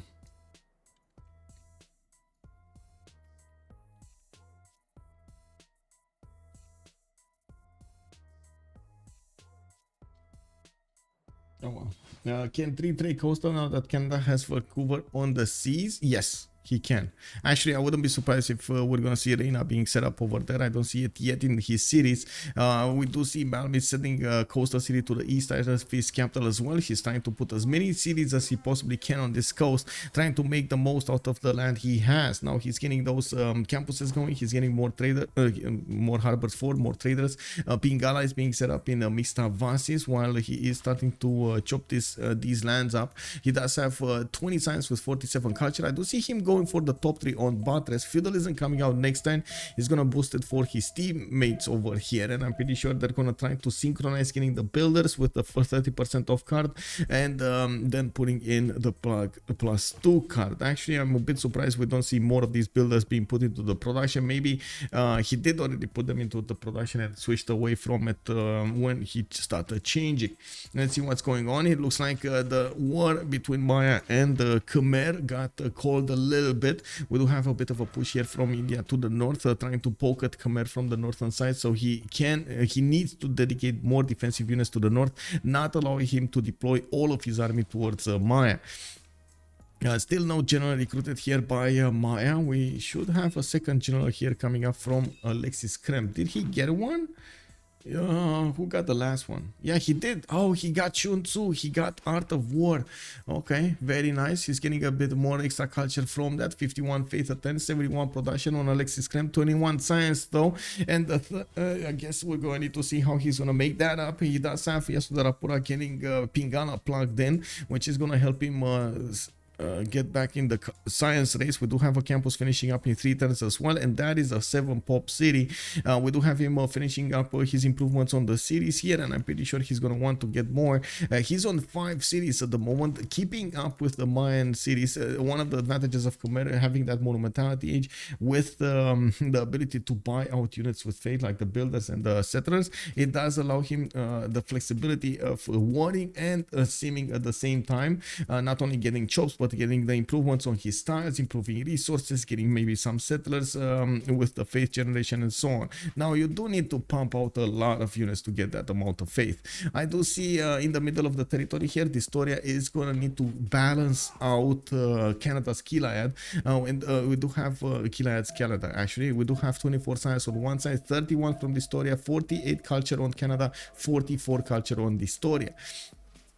We will probably see Floppy also try as much as possible to do the defense when it comes to the culture victory. We do have him with that extra culture coming up from his traders, and I'm pretty sure he's going to want to boost that with banking for the extra gold per turn. And what is it, guilds, or is it something, is it medieval fairs? I forgot. Is it, I think it's medieval fairs actually. It gives it for Germany. You do get an extra 2 points of culture for each of those trade routes. I'm pretty sure he's also going to want to stay internal for quite some time here, trying to boost his city's population here with some farms, so he gets the food in, and of course gets to the next district slots. He does have more campuses on the building queues with 44 science and 60 culture, 55 gold a turn, while he is building up and sending more of these settlers towards their next settled spots. India bringing some Varus down to just and soon fighting on 2 fronts. Yeah, I gotta say, immediately ALexis Krempp realized the danger he's gonna face, and he did move these horses to stop any kind of attack from India. I do also want to point out we don't actually have CaptainMorgane fully committing to this attack. He's preferring to actually get a few more cities out and just deploying 2 of these battles with a warrior and a general over here to the south, so he keeps Khmer busy matching his strength through the north. You don't want to underestimate these battles because they will do a lot of damage against you. There still are quite a few cities for Khmer to put down on the west side, and I'm pretty sure he is aware of this territory here, while he is probably gonna be aware that India is gonna have a long time needed to actually get any kind of units deployed to that front line. Now we do need to see also how Hungary is going to try to play this. How is he going to try to seize those city-states and attack into his opponents? He did lose quite a few envoys here in Venice. I'm not sure how many of those did he acquire with the normal ones, with the civics, or how many of those did he acquire with just some missions. And I guess that's an information that we will probably find out in the debrief, the post-game chat. Can Cree trade? Oh, I did answer that. Why with the happy heart? Check that science going. Yeah, he's going. He's going. We got Victor establishing in Angkor Wat for more defensive possibilities over here. We got 8 more turns until the medieval era will start, and we do need to see how the players will try to evolve around this. Income training projects coming out from Copan, and Sambro is going to want to get the next tier general. Unfortunately, that doesn't actually give bonuses to classical units, only to medieval and Renaissance, and it does require 75 points. My actually no, India is on 4.6. Maya is just on 1 great general point a turn. It's probably going to need 2 projects to get that in. I do see Canada is bringing a few units from the north. Oh my god, Vilnius.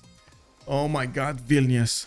CaptainMorgane is trying to keep this away from his opponent. I'm pretty sure if there's going to be a levy over here, this is going to be so dangerous for Maya. We do need to see if Xpli is actually going to have the opportunity to take this city away from his opponent here. And Xpli is trying. He's trying. 5 envoys in there. He's trying to do it. Xpli, Vilnius. Wow. Okay. Yeah, we do have Canada finishing up those campuses here next to his government plaza, and at the moment he still is preferring to go for more builders. Makes sense. He did pick up religious settlements, and we do need to see if he is going to follow this up with some theater squares. At the moment he's only on 26 science with 48 culture, but he does have 124 production, actually more production than dISTORIA. I do have to point out dISTORIA has more stats overall with 41 and 49 and 83 gold a turn, not to mention 111 production. The biggest thing I also want to mention here, London did not actually get industrial zones yet. This is Age of Steam over here on dISTORIA. He is going to get a lot of bonuses from building the workshops, the factories, and of course those coal power plants. I did notice Stonehenge was building somewhere. Okay, Killayad has started building, Canada has started building Oracle.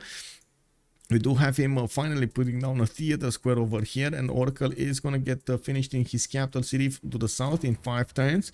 I do also want to take a look at Stonehenge. Wasn't there a Stonehenge being built here in India? Yes, there was Stonehenge in Hyderabad, while Age of Steam is going to get it next turn.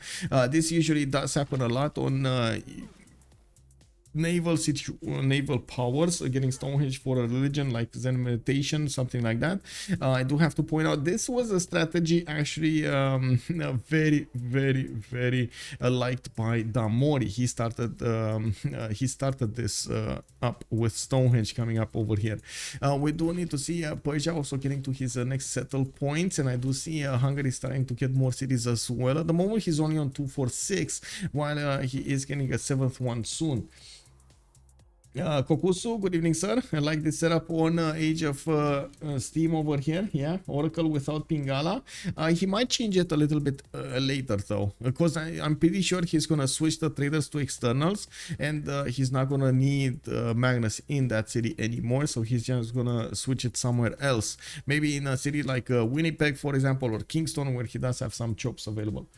Is this gonna be dam in the middle or what?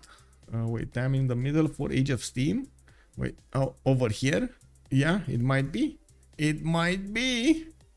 Yeah, look at this setup. Industrial zone. We got how to say, aqueduct here. We will probably see an aqueduct over here on London, and Leeds is gonna build an aqueduct as well. So many of these points will start to come out over here, and dam in the middle. Amazing, by the way, very good.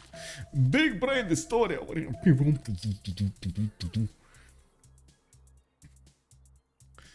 Man, exactly like in The Expanse over there, you know, how the proto-molecule was watching the brain of others over there. Exactly, you see the energy flowing over there, you know.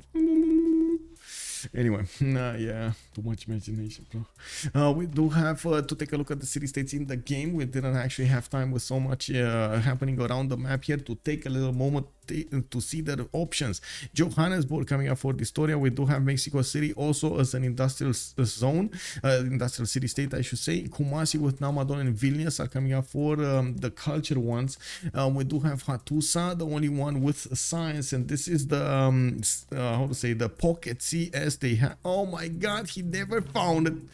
FloppyfloNG, you gotta go, man. You gotta go to the south. You gotta go into the snow to find out the prize. Hatusa, you're gonna be so happy. Your teammates are gonna love you for this, Hatusa. And we do need to see also Endgazargamo coming up here for military bonuses. It is over here to the northeast. Looks like Cree is sniffing around that city, trying to figure out if he can take anything. He can't. It's one tile off the coast. Cahokia is the only one with gold points over here to the south of Hungary. Let's actually see who actually has the reins on Cahokia. Nobody yet. They're keeping it for themselves. ALexis Krempp only has one envoy in there, and I gotta say Persia and Hungary should actually put 1 point each. They're gonna get a significant boost in their economy from that. Let's actually take a look over here in the cities. We do have Nazca and Jerusalem coming up for this faith. Nazca on ALexis Krempp. He does have desert. He doesn't actually have desert to actually make use of it, but this actually could be a nice Nazca line. It okay, yeah. Thingy Bedemanach on the east. Kumasi. Vilnius did get re-levied. Did he? Wait. No. But Vilnius is somehow actually putting more pressure on Maya without even being levied.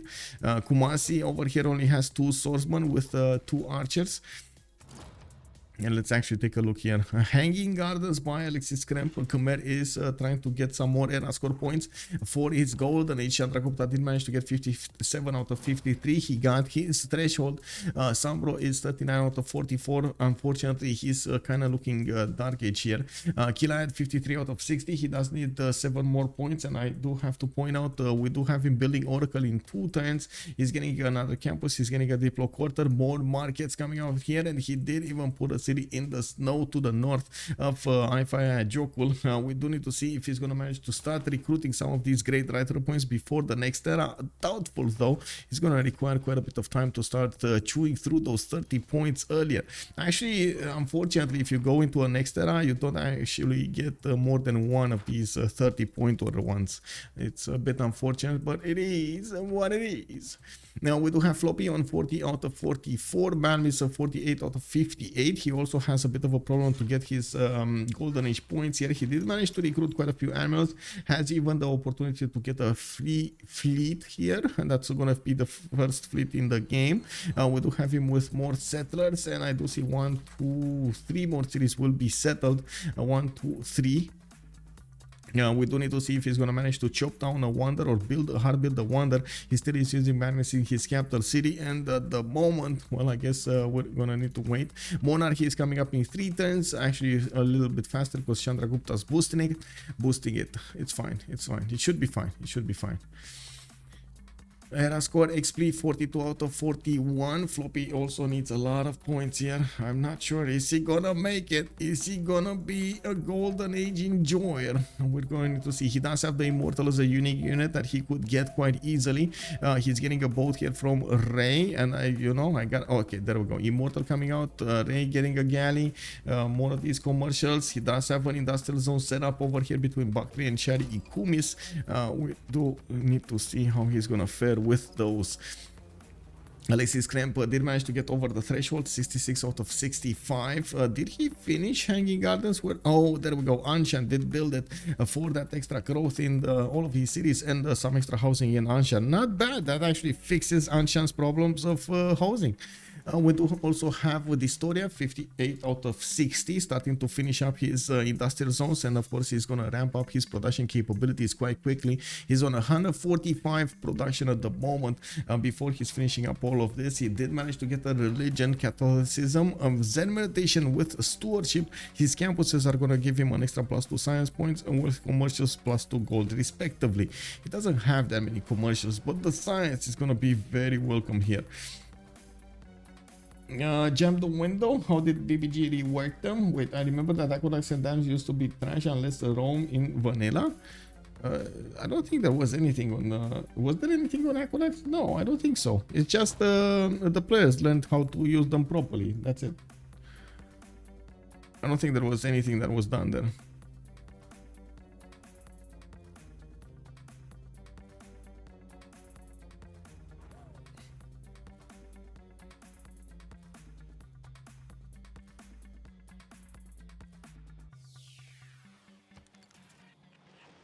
Oh, Oracle was finished?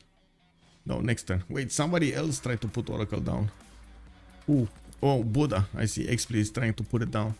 I still want to see what's going on here. There is a bit of a pressure coming up from the south. Maya is gonna need to deploy a few units to the southeast over here to defend against the Hungarian levied units of Kumasi. Now we do need to see if Vilnius is gonna be taken over. CaptainMorgane does have a limited amount of envoys that he can keep on putting into that city, and I do see Xpli is not that far away in the culture. Remember, whenever Xpli is levying a city state, he's getting a free envoy as well, so he does need to be really quick on the buttons. And of course needs to be careful to actually have enough envoys to take over that city state entirely. Now that he did invest into Kumasi a little bit, and we might actually have him not having enough envoys. Now we do also have them still 3 turns away from getting this golden age, and we do see Sambro is still staying dark. We do have Floppy 5 points out from getting his golden age. Xpli did put down Apadana. He's gonna try to build it. Okay, 7 turns, that's a bit too much. Xpli does need 6 more points to get hit to his golden age, and it does look like he might not get it, boys. We do have him already in monarchy, and by the looks of it, he's not gonna have enough time or enough chops to get this going. He's yeah, he's trying. 1, 2 chops maybe. He's trying.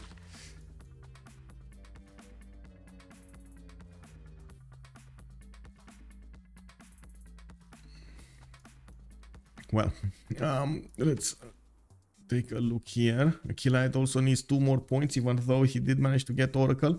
Still needs 2 points. He's starting to get his amphitheaters going, so he can start recruiting these writer points more easily. Looks like they locked the merchants out. Canada does have 11 points at 10. Hungary is on 9. We do have Persia on 4.6, Cree on 6, and England on 2. And we're going to need to see if we're going to have Persia pick this one up for an extra governor title. And then boom, Marco Polo is going to be the next one, which is going to be picked by Canada. Having an extra trade route is going to be amazing, especially since he's going to start trading externally towards Cree.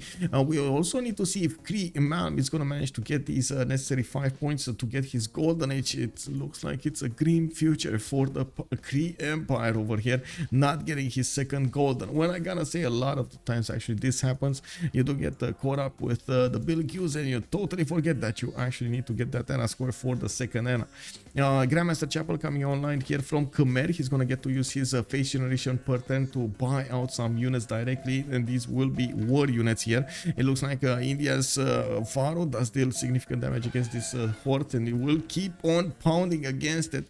ALexis Krempp is going to need to be careful to keep it alive over here. Even the volcano, man, oh my god, volcano, Monsieur Volcano, very dangerous, very dangerous. Well, we do have Khmer discovering Corsair technology, castles, and now he does have access to the Corsair upgrade on his horses, making them a little bit tougher to deal with. Now, Maya's units don't yet have that same upgrade, even though Sambro did manage to get more science generated throughout the game, actually double the amount of science generated throughout the game. We do need to see if he is gonna get that going. Stirrups coming up in 1, mercenaries coming up in 1. Now let's see what's happening here. Malm is 4 turns on 4 points out. Wait, did he get Mickey Waps? He did get. Okay, I see Mickey Wap over here. Okay, Mickey Wap there. So he got the 4 points from that. Mickey Wap over here. Another Mickey Wap can be put over here. He did get 1 here. Yeah. 3 threes, 3 threes, ding ding ding ding. Anyway, now that's another point from the settle here, and we might see another point here. So 2 more. No, he already settled on Tundra.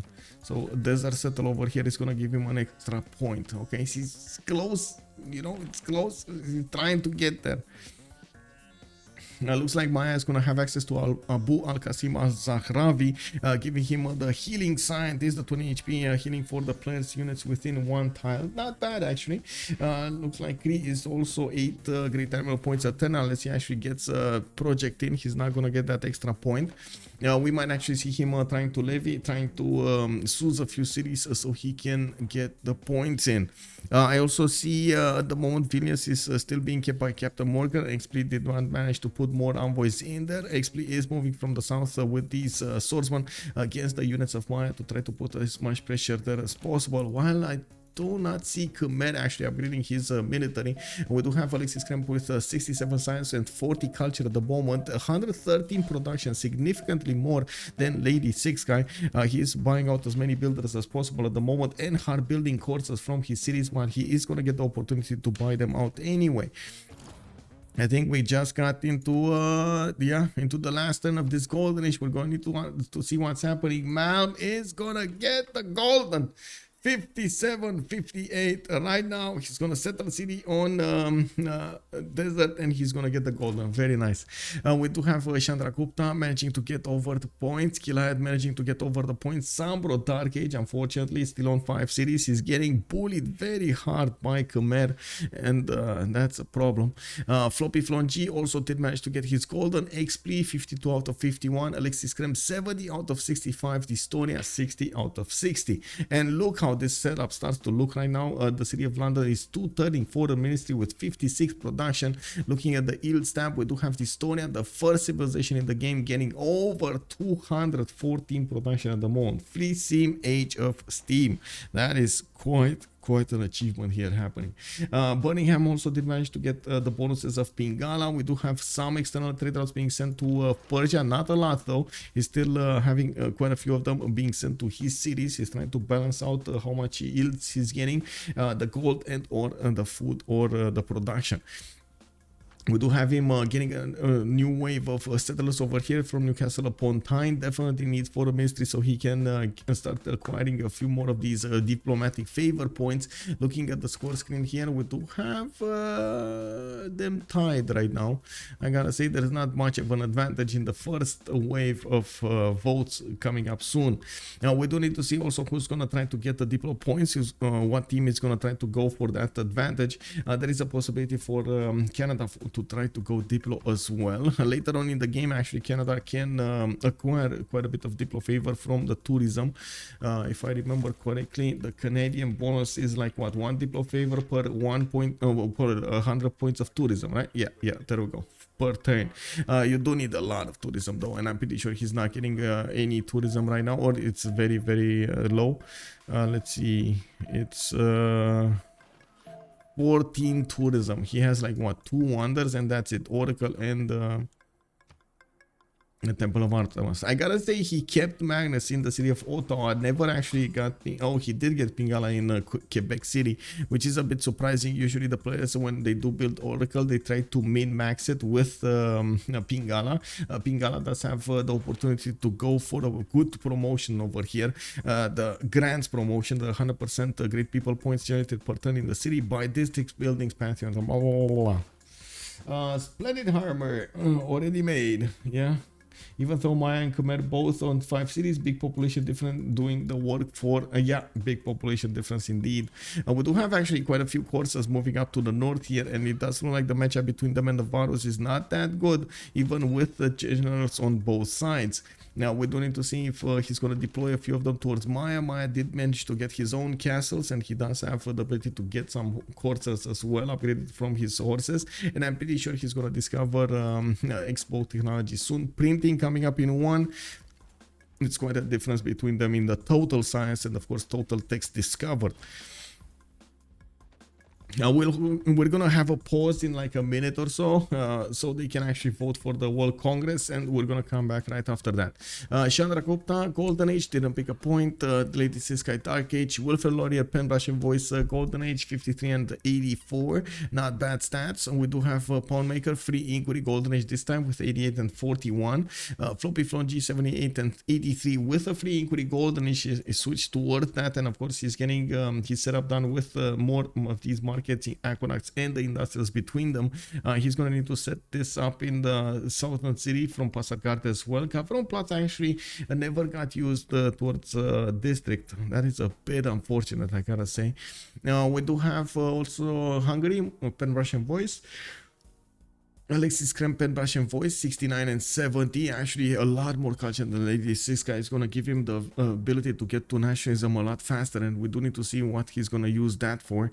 dISTORIA, pen, brush, and voice golden is 78 and 83, but he does have so much production. He is going to be quite good in the next era. I do have to say, except Xambro, that is lower than 100 points of production. Everybody else in the game is over 100 points of production. Okay, so we do have this Congress. I'm gonna go vote B because, you know, city AI, and we're gonna come back in 2 minutes, guys. 2 minutes.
Oh, sorry, got to get to the bathroom really quickly.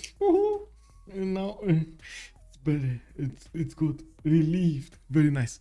Okay, so what happened over here in the World Congress? We did have monarchy getting a wildcard policy slot. I believe actually both teams voted for that. Yeah, there we go. They voted for an extra policy slot. International trade routes +4 gold to the sender. Pound maker is gonna generate quite a bit of gold here, and of course his other players trading to him. Warfare Laurier did manage to get the Diplo victory, so they managed to win 2 of these. Very nice, very nice. It looks like more of these courses are getting upgraded to the north. Looking at the yield stamp here, the gold generation is quite massive on LSC, on BlackPitre, 229 points on dISTORIA, Xpli on 109, while Floppy is on 97. On the other side, unfortunately, CaptainMorgane on Chandragupta is not generating that much gold, which is usual because this is holy side civilization. It doesn't usually get that much gold to work with. He's trying to get some watts for some extra science, and he does have a good yield generation, 81 and 124. Let's take a look at also on Sambro. He did manage to get his 6th city out, 246, and I do see at the moment Vilnius is still happily being kept by CaptainMorgane. I do also notice he's plugging in Amani to keep it away from Xpli. It's very important to actually keep this border defender for Maya. Kumasi did get delevied over here. Looks like ALexis Krempp is starting to use his builders to chop the units over here, and ALexis did choose to go for the pen brush voice this era. He's gonna get another encampment going from his capital city, and getting his dome race going. Very nasty units, by the way, especially against cities defenses. They are doing massive amounts of damage. They do have obviously the siege ability on them. We do see also the moment ALexis Krempp is gonna choose to go against CaptainMorgane and put more pressure on that weak economy anyway. He doesn't want to go against Sambro, and he wants to push CaptainMorgane to the brink. Now we do also notice dISTORIA is starting to get more settlers coming out from his cities, Newcastle upon Tyne and Manchester, and Sunderland going another 3 cities. In the cities in the south, he started building his industrial zones, and now that he's going to start getting his workshops done, a lot of this is going to be improved. Oh my god, one turning a dam in London is going to get so much. Oh my god, already +8 industrials, +8, +10. And the +10, and that is before the dam finishes. Very nice coming up from England. We do have also Persia starting up on his foreign ministry. We do have some industrial zones being set up over here to the south of BlackPitre, and I do see a lot of universities being put into the build queue, so he gets the science going with his free inquiry golden age. He's already on 137 with 98 and 133 gold a turn. 156 production is pretty good, and we do have to see on the other side, of course, how Malm is going to try to mix that culture in with his science. At the moment, he didn't actually start building up his theater square count. We do have him going for the production rather than anything else. Going workshop from Mr. Vasis. We do have a foreign ministry coming up from Xpli and a campuses coming up from Iskayo Kiseyin. Picto Kahana Pinwin also getting a few more builders. We do see Killayad start to send these settlers towards his ally rather than internally, and of course we do need to see how fast he's actually going to switch Pingala to his capital, and if he's ever going to do that. Honestly, we still don't have the marble tiles improving his territory, which is a bit of a big problem here. He can't actually trade that amenity away to his allies, preferring to get the food in the cities to the west side, even though they do benefit from like 5 and 6 food tiles. The cities are growing a little bit slower than usual. Well, it is thunder, so you can't really expect much. On Hungary, we do have him finishing up Apadana. We do have him starting up on his theater squares, and by the looks of it, Xpli is quite low in the stats, 55 and 68. He did manage to get these settlers going. Another 2 of them will be settled to the northeast here of his empire, and I do see he is starting to improve quite a few of them. Got a non-freshwater settler of Buddha as well, next to the mountains, where he does have a +4 campus that he could put down. I wouldn't be surprised if that's actually going to be his next choice of a district there.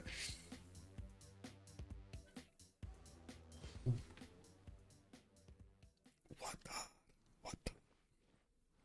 I gotta say, coffee would have been better.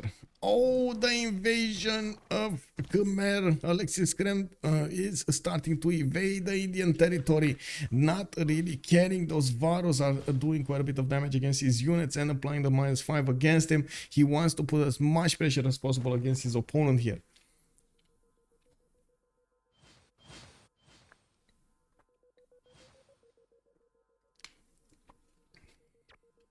Oh man, really need to get a glass.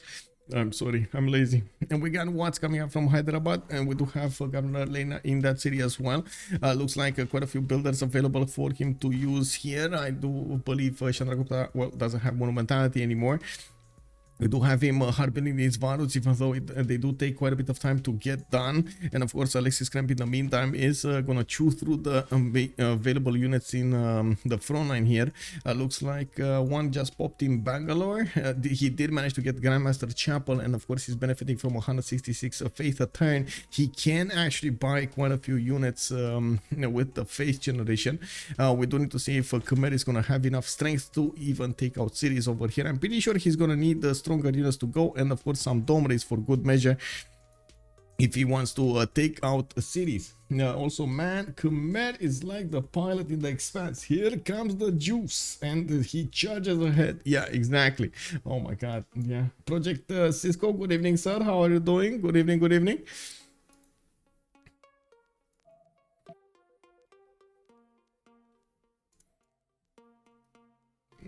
We got Copan over here getting some more universities. Intelligence agency actually chosen by webcam now. This might hurt them in the long term when it comes to the Diplo favor generation. Usually players do prefer to go for foreign ministry just for the Diplo generation. We do have India managing to lose 2 of these Varos, while yes, he's building some more. He might have a problem. A 3rd Varo got taken out, while we do have the coursers getting close to the city of Venice. A chop over here in the Varu is going to allow him to move it closer to these coursers. It's not easy for the Varus to actually push into the coursers. They're a bit too tough for them to handle, and they do need to get triple shots or quadruple shots to actually take down one of these coursers. Now we do need to see also Hannibal Barca get a little bit how to say, help all of these units to get onto the front line there. We do need to see how ALexis Krempp is also going to use these upcoming units. He might actually take another Varu down here. He has movement, he can take another Varu. By the looks of the damage counters here, 53 Corsair against the Varus. Well, 2/3 strength over there. Is that 3/4? I think it's 2/3, but it's like between 2/3 and 3/4. We do have encampments coming up from Cree also. Malm is starting to get his generation up of production.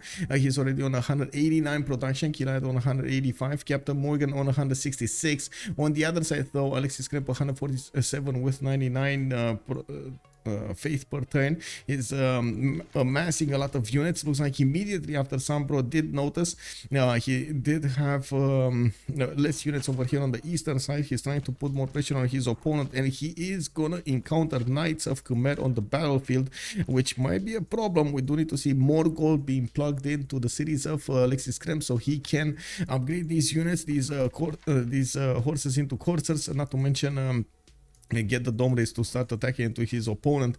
I was surprised that he didn't get another general here. It would have been massive if he did manage to get another general for these units. ALexis Krempp is still not attacking into that Varu. Maybe he is worried that he's gonna get counter-attacked over here, and he does want to do the last move against this Indian Varu. Wait, no, he's not. Hello? Indian Varu? No? No Indian Varu? Okay. He's gonna focus everything on the city of Venice. I mean, sure, that could be an option. Take a city from your opponent. That's the Governor Victor city as well. That's a hard one to handle. Okay, one Varu takes that unit down. There isn't that big of a possibility. No! General! ALexis Krempp wasn't careful, and the general got pushed back into his territory. He lost an extra +5 on his units. That's exactly what was helping him out over here. Deal the damage. CaptainMorgane is starting to win on the battlefield. Massive mistake over here from ALexis Krempp. Very unfortunate. We do have on the east side also a lot of these Mayan coursers managing to get into the lands of Khmer, starting to get onto the mines and the farms, on the camps, and not to mention their plantations. We do have some dome rays being deployed to help out with defense. They do withstand quite a bit of damage, but they are not invincible. We do need to see more knights being bought over here. The walls going up in 3 turns in Angkor Wat, where he does have Governor Victor giving more points. I do see a trebuchet coming up from Copagnan. Crossbows are getting upgraded here from Sambro, while at the moment ALexis Krempp attack just fizzled down.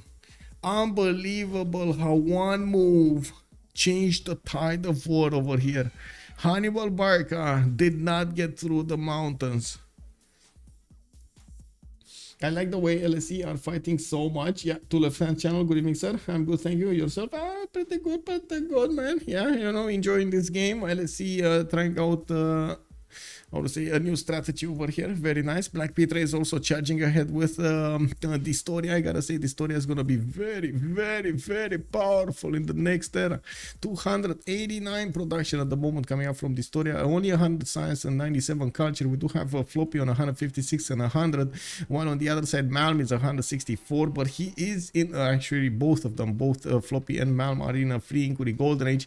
Advantages of Floppy that he has those internals with culture, and I do see he's starting to set up his theater squares over here between Pasagarde and Parsa. I do see this is gonna be an industrial zone. It's gonna turn into a +5 here pretty soon. Not bad. Got a few farms for the extra food in his cities, and I do see lighthouses coming up from Hamatana. He's trading a lot with England. England is gonna supercharge Persia's cities with Wieselbanken. Not bad, not bad. We do have Floppy on 184 production. I gotta say, this looks like it's game over here for ALexis Krempp's army. Like these coursers can't do anything anymore. Yeah, it's game over. Whoa, whoa, unbelievable, unbelievable. Maybe they can't even get pillages going. I mean, they pillaged the farm, maybe a mine. That's it. Man, these bottles, man, dangerous, dangerous. Especially without, like, the biggest mistake here was the general. This general, and I gotta say, this was a capital move from CaptainMorgane, managing to get the unit that held the general and push back the general into the cities of Khmer, far away from the battlefield. Now we do have Hannibal Barca actually deployed to Angkor Thom. He's gonna want to help out the defense against Sambro this time, and of course we do have a line of Domrays shooting these units of Maya from across the lake, from the safety, using the safety of the lake and of course the distance. You know, we do have crossbows coming up over here as well. Ice JIPTK, thank you so much for the follow, sir, and welcome. Simply vanished. Yeah, exactly. Patriotov also, good evening, sir. No levy from Xpli. No. Pintwin, hi, does Khmer have an escape settler? Pintwin, good evening, sir. I don't see one yet, though. I do see he's getting more in common training projects. I mean, at the moment, honestly, he's not dead yet. I think he's not dead, but he's he won't be successful against India. The only thing that he did manage to succeed is put more pressure on the economy of their opponents, even though, of course, Malm and Killayad are generating a lot of gold. Captain just got another general. Did he? Wait. Oh, Captain as in CaptainMorgane. Timur, Trungtrak, and who this? El Cid. Yeah, pretty good. And he got a military engineer general to actually help him create more pathways, more road paths. Very nice, very nice. Angkor Wat giving him some extra good faith and science. Not bad. 187 faith a turn is massive over here from Chandragupta. Like horse rush Gorgo. Yeah. Captain just got another. Oh, guys, he did like this. Courser push Chandra. Yeah, he did try it. Spastastic, not sure if you noticed, but in the last match from yesterday, team Easy Katka had nations that all started with a P. I did not notice, actually. That's a good mention. Poland, Portugal, Persia, and Phoenicia. That's actually pretty good, man. I did not notice. Nice mention over there. Also, good evening, sir. How are you doing? Polak's asking about the levy from Xpli. Still no levy. No, he did not levy. I mean, he tried to levy Kumasi. He went against Tikal, de-levied in the meantime. He got blocked over here on Vilnius, and then Venice was taken out right after the city was levied, so he lost quite a few envoys. Unfortunately, he got countered on every side over there. That's pretty good plays coming up from Last Day Company, countering their opponents like that.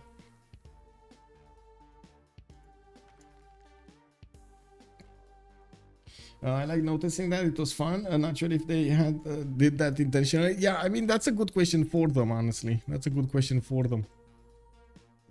We didn't get to do a post-game chat, unfortunately. Well, I know how it is when you're in a community that actually speaks another language than the English one, like the international one, CPL. So I don't really want to barge in and ask them questions in English to get an answer in English as well.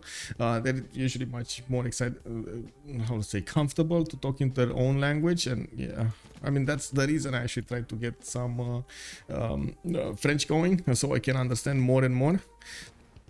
Well, I'm still not on a level of like speaking French that much, but yeah, maybe I'm gonna catch up with my French lessons in the middle of the summer. Started up again. Hopefully.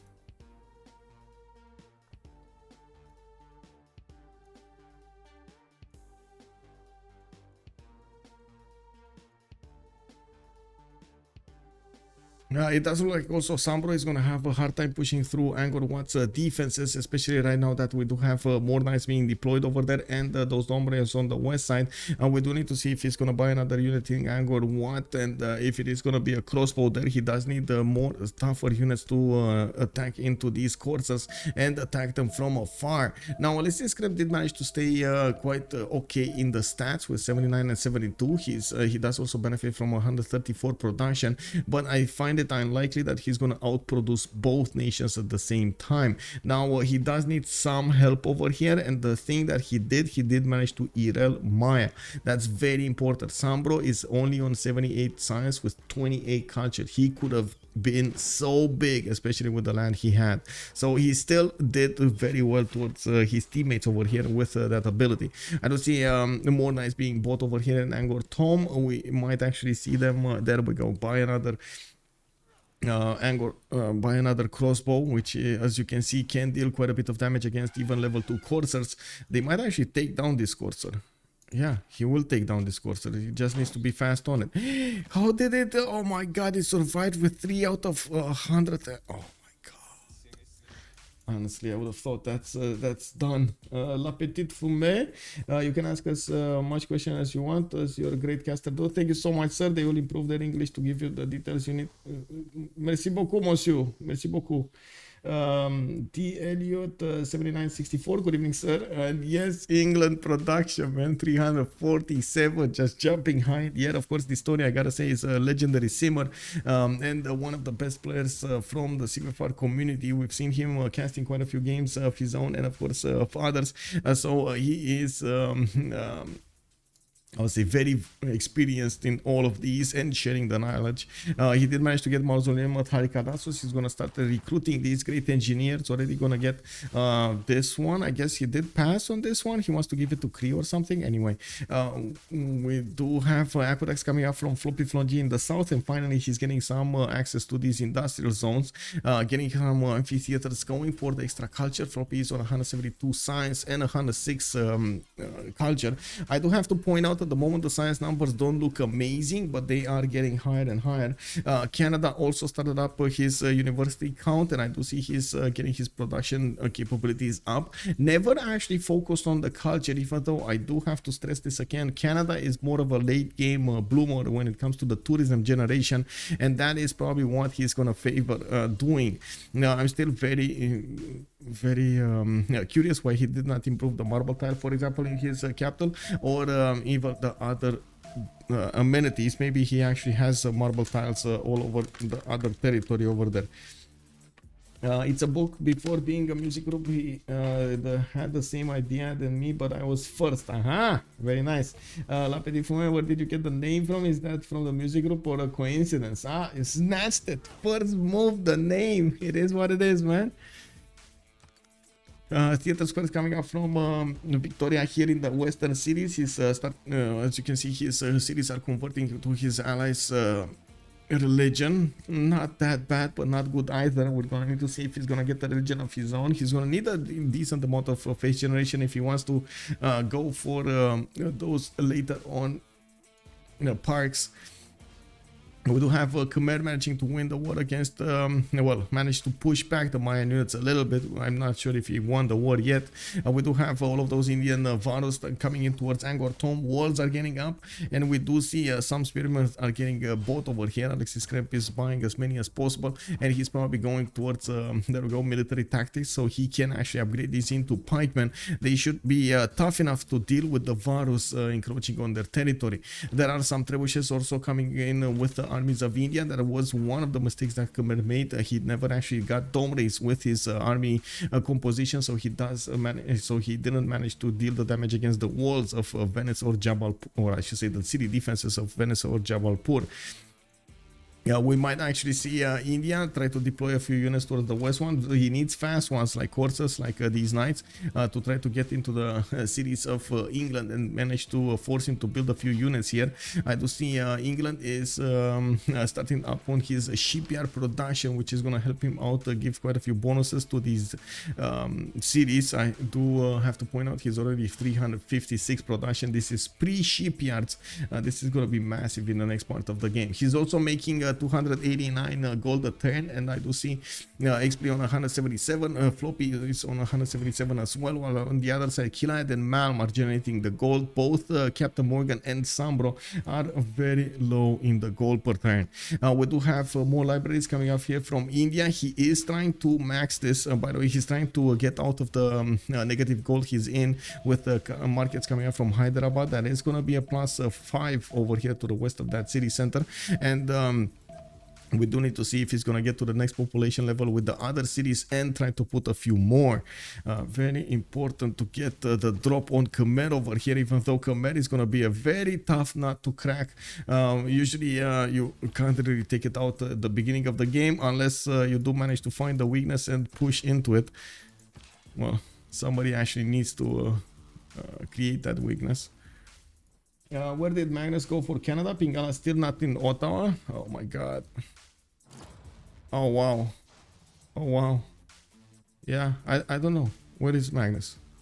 Magnus is going into Kingston. I was thinking he's gonna get it here, but I was thinking he's gonna get it before the chops. It looks like he's chopping and then doing this. Maybe he just doesn't care, like he has enough tempo anyway that it's fine. He's thinking it's fine. He's on 147 science with 179 culture, a balanced approach to everything, his science, his culture, and his production. 227 production is number before industrial zones, like fully industrializing his cities over here. And we do see Victor establishing in Ottawa. Kek. What's happening in the theater? Okay, so England 3 grade writer points a turn, Hungary 4 grade writer points a turn, Canada on 6, Persia is on 1. Okay, I'm thinking like, okay, why does he want Victor over there? Is there a strategy with Victor that we're not that aware of? Okay, Black Material probably not, Defense Logistics probably not, Garrison Commander probably not, Embracer, free promotion, maybe he's gonna get some spies with the free promotion or something. Okay. Yeah, well, we'll see. Nice quick moves indeed. On the west side, I do have to mention that FloppyfloNG and finally Hungary is starting to get big. FloppyfloNG does have amazing stats, while Hungary is going to start spamming out these theater squares with the art museums and the amphitheaters in them to start recruiting as many of these grade writers as possible. Right now he's just on 4 grade writer points a turn, but he's gonna get quite a few more. Looking at this culture screen over here, we do have Xpli with 37 domestics, dISTORIA is on 40 and Floppy on 40. They're putting quite a bit of pressure on the screen, while Killayad is on 41 domestics and CaptainMorgane on 40. Doesn't look like there's that big of a difference between them, and I don't think anybody is actually generating enough tourism from any team to acquire at least one of these tourists yet. We do have Killayad on 32 tourism a turn. He will get more in the next part of the game, but I guess we're gonna need to wait for that to happen.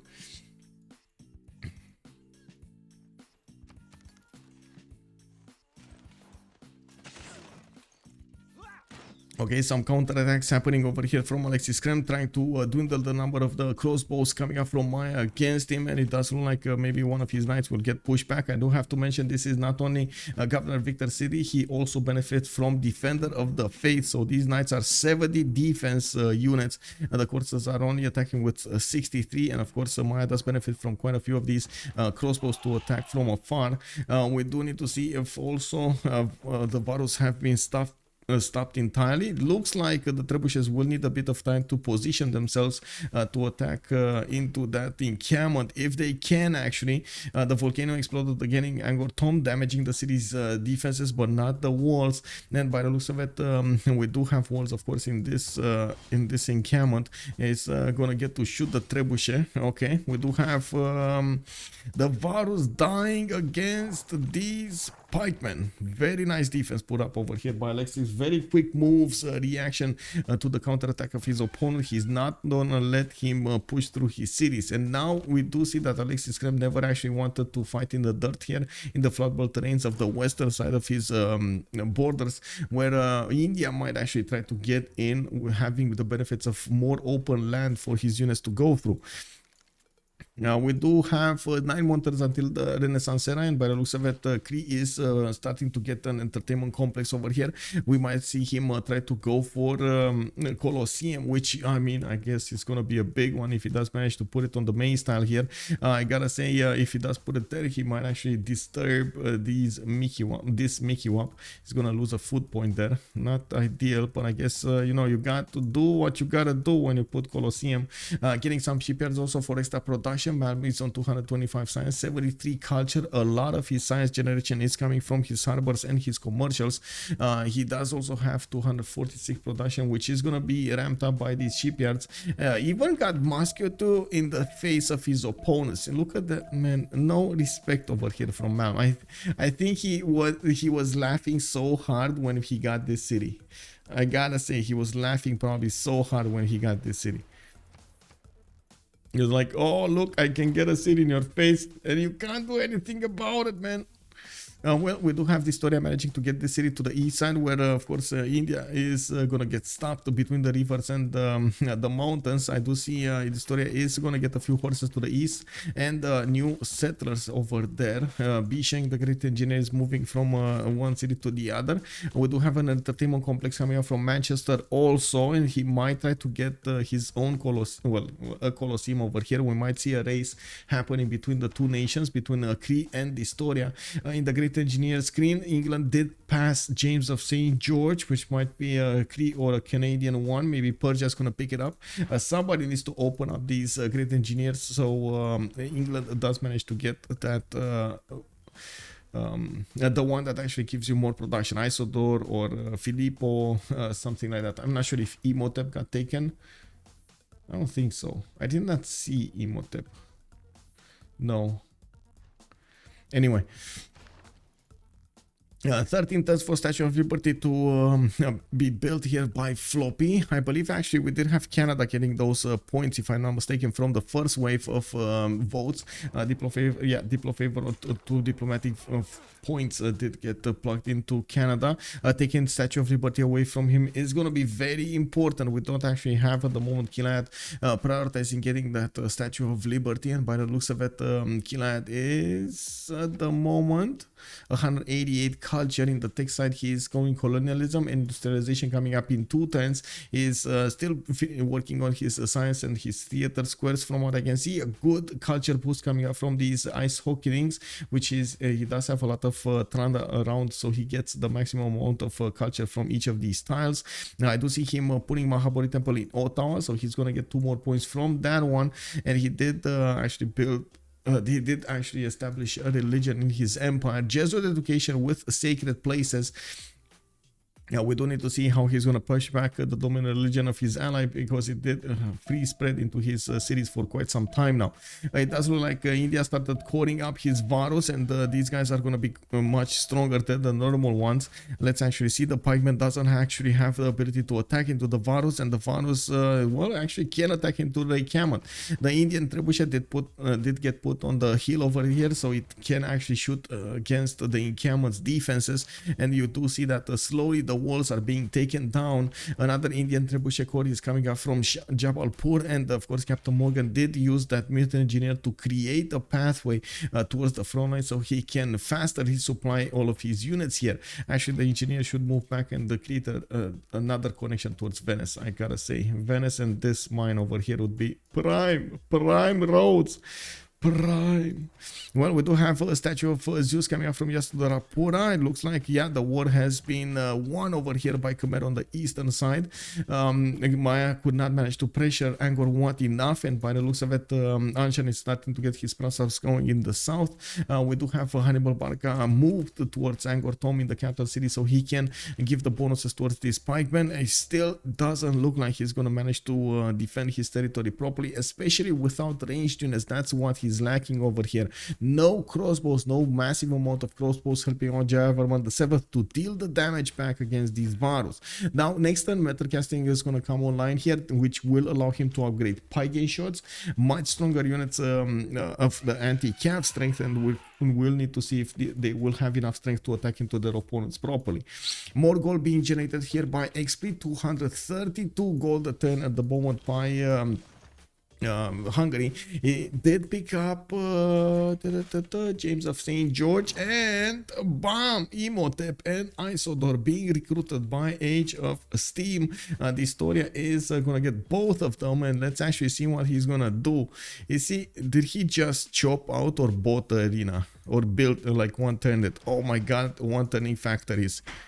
Alert, alert, alert. We got dISTORIA here, 2022 science with, I should say 222 science with 120 culture and 328 gold and 478 production. It is gonna get a lot more. This is pre-factory production. He did manage to get Isodor. Looks like he does have something coming up here, Colossus. I'm actually very surprised he's not, I'm pretty sure Colossus was, sorry, Colosseum wasn't built, right? Nobody's building it? Nobody's caring? Wow. When did this meta totally change away from Colosseum? Was it because of the culture lost? I guess so. No, England just goes industrialization, production will explode. Yeah, that's exactly what's happening. Let's see, 496 about to hit 500 production here, and it does look like he's getting more of these cities to the north, and of course getting those royal individual cards for more of these bonuses when it comes to traders. We do have him generating so much gold for his teammates. They do generate another like what 200 maybe 300 more points of gold over their opponents. And this is, I gotta say, not all of his campuses do have universities. This is science without a lot of these universities, which is just gonna 1 turn, 2 turn in his cities after he has finished with so many of these industrial zones. We do have the encampment actually about to go down here. Encampment training project coming up from Khmer to try to get more bonuses towards his units on both sides. Now we do need to see if he's gonna get the gold from his teammates so he can upgrade these pikemen into pike shots. We should have the first one. I did notice one somewhere. No? Are my eyes? Oh, it was in the production queues. There we go, in Drapura. Yeah, so the Drapura getting Statue of Zeus will allow him to get 3 of these anti-cav units, 3 archers, and at the same time get a battery ram. The battery ram is kind of obsolete at this point in the game, but the other units are going to be quite valuable. We do have also, what is this? What is this? Galileo being picked up over here. We're probably going to come up on Newton next if it wasn't picked up. It is Maya coming up with Isaac Newton. Universities and libraries over here for +2 science. And the happy scientist got picked up by Chandragupta. That's pretty good actually. Both on one team, they managed to get that going on their side.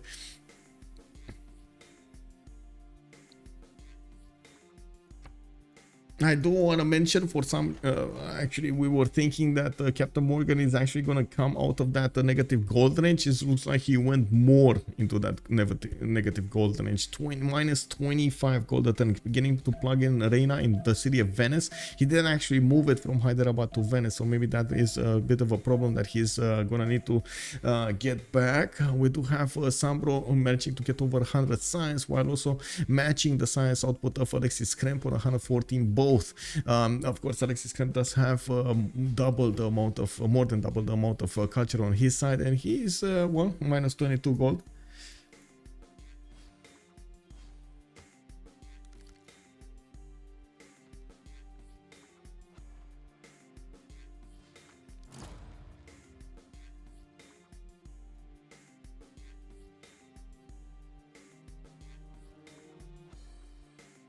Mahabodhi Temple coming up in Ottawa. Next turn, we're gonna see 2 more diplo points arriving over here for Canada, and we do see that Killayad is going for his own industrialization over here. 311 points of production. He knows that he's gonna need to keep up with his opponents when it comes to his production capabilities. 190 science, 218 culture, not bad in the stats either. He has a lot of cities designated here, 2, 4, 6, 8, 10 cities for his side, while dISTORIA is on 2, 4, 6, 8, 10, 11 cities, and I'm pretty sure, there we go, it's the 12 over here. I was remembering there was another settler here, 13 coming up in the lake in the north, and Gazargamu is slowly being taken down by a Cree frigate. And yes, Malm does want to take all of the city states of his opponents over here, not allowing them to use their bonuses or get a diplo favor from having them seized.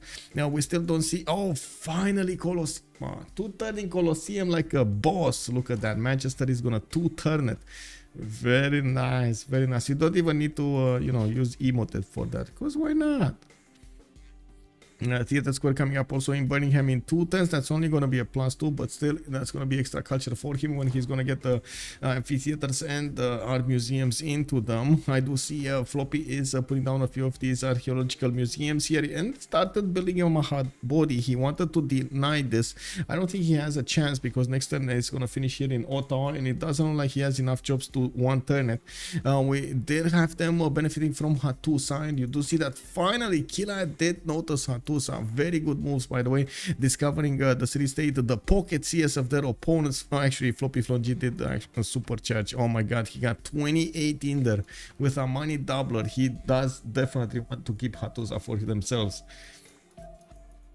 We do need to see in the north here, we do have our museums coming up from Győr. We do have universities coming up from Hungary. He does have a lot of science to catch up to his teammates. You do see he's barely on 1800 science, while everybody else is more than over 2000. Actually, ALexis Krempp is coming up very close to his numbers with 2175. FloppyfloNG is 3768. Total science acquired throughout the game. He has the most science with 3000 culture as well acquired. I'm pretty sure dISTORIA is gonna explode in the science screen soon, especially after he's gonna get Colosseum, get the happiness level in a high number over here. At least if he's gonna manage to get his at least happy citizens, it's gonna be massive. Forbidden City coming up from Bristol. We do have Isidore helping him build that faster. He does have extra charge or an extra charge coming up from Mausoleum at Halicarnassus, and I'm pretty sure he's gonna want to go for reform the coinage in the next era. 95 points out of 98 in the era score. We got 4 more turns until this era ends. He just gotta careful also for extra strength in his series. We get the coal power plants coming up from a lot of his series, and did manage to get to 700 production. Okay, guys, is dISTORIA gonna manage to out produce the how to say, the record we had? I believe the record was 1500 production, if I remember correctly, from one of the members of veteran Takimli like 3 weeks ago. That was set over there. Is he gonna manage to outproduce 1500 production? What do you think? Can he do it? Can he do it? He's in a freezing position over here. It does look like his opponents are gonna have a hard time getting to him. So I guess he's gonna get to keep on simming. Khmer did manage to upgrade these spiking shots. Easy? Wow, easy. That's what the chat is saying over here. Easy. Yeah, well, we're gonna need to see if that's happening. No doubt at all. Hi, Pantalus. Also, good evening, sir. Colo that bad after nerf? Now, I was thinking about it. I don't think it's that bad. I just think the players are not preferring to rush it. I guess that's what's happening. They just don't prefer to rush it. Now, I usually see him having 300 production just on this capital. Wow, 350 production. I mean, he's on 144 now before democracy. So I guess it is what it is. Now, I wonder how the happy channel is utilizing wisdom and the scientific method to bring happiness to the people. Yeah, you know, first thought comes to mind from, I don't know if you are aware of the movie series Fringe with that scientist. He's gonna make something. He's gonna make something. He's gonna make some chemicals, and everybody's gonna be. Let's see. G800. Good evening, sir. He will have the production of the entire enemy in 10 turns. Also, Lumatics. Good evening, sir. Even less mover needed and bonus on commercial roads. Yeah. Yeah, we're gonna need to see how that is gonna happen there.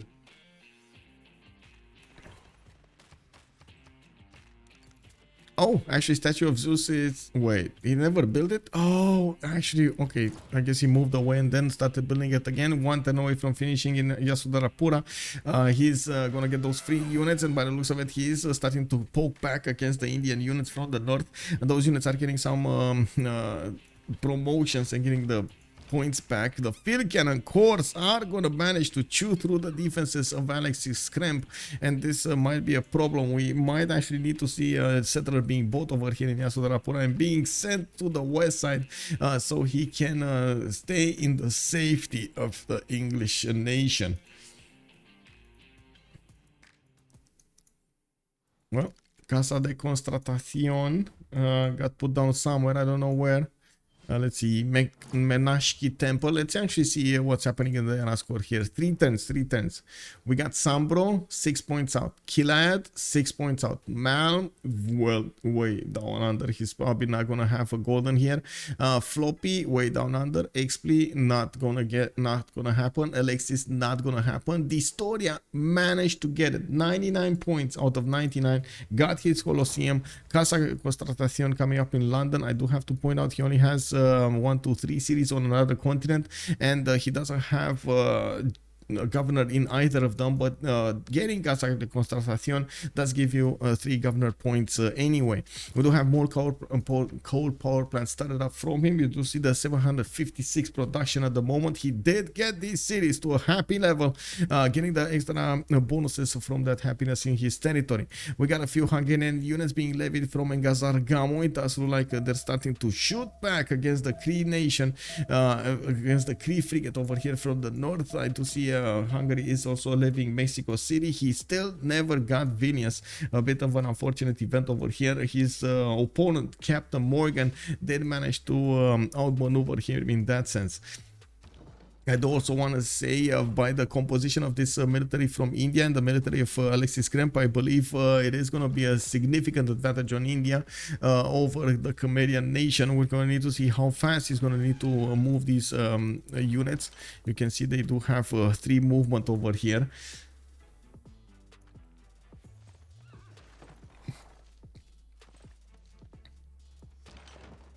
Yeah.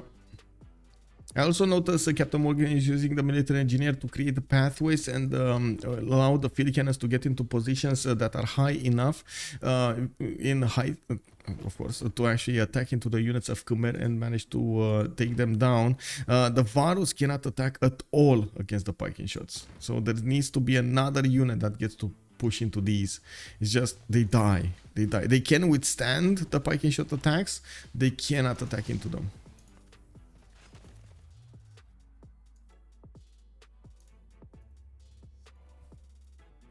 The workers are swinging. Yeah, great job from Khmer. I mean, he did manage to get a great job going against Maya over here. I mean, I gotta say, Maya is not really that relevant to this game. He did manage to get Newton and Hypatia, so he did manage to get quite a few bonuses away from his opponents. Never actually managed to get extremely high in stats to be competitive with his opponents. Well, at the same time, I gotta point out that we do have Xpli trying to now get as many of these theater squares, the culture points going, and we do need to see if he's gonna manage to counter as much as possible. Killayad's over there. Killayad later on in the game, especially with Canada, is going to be quite a beast when it comes to his tourism acquirement.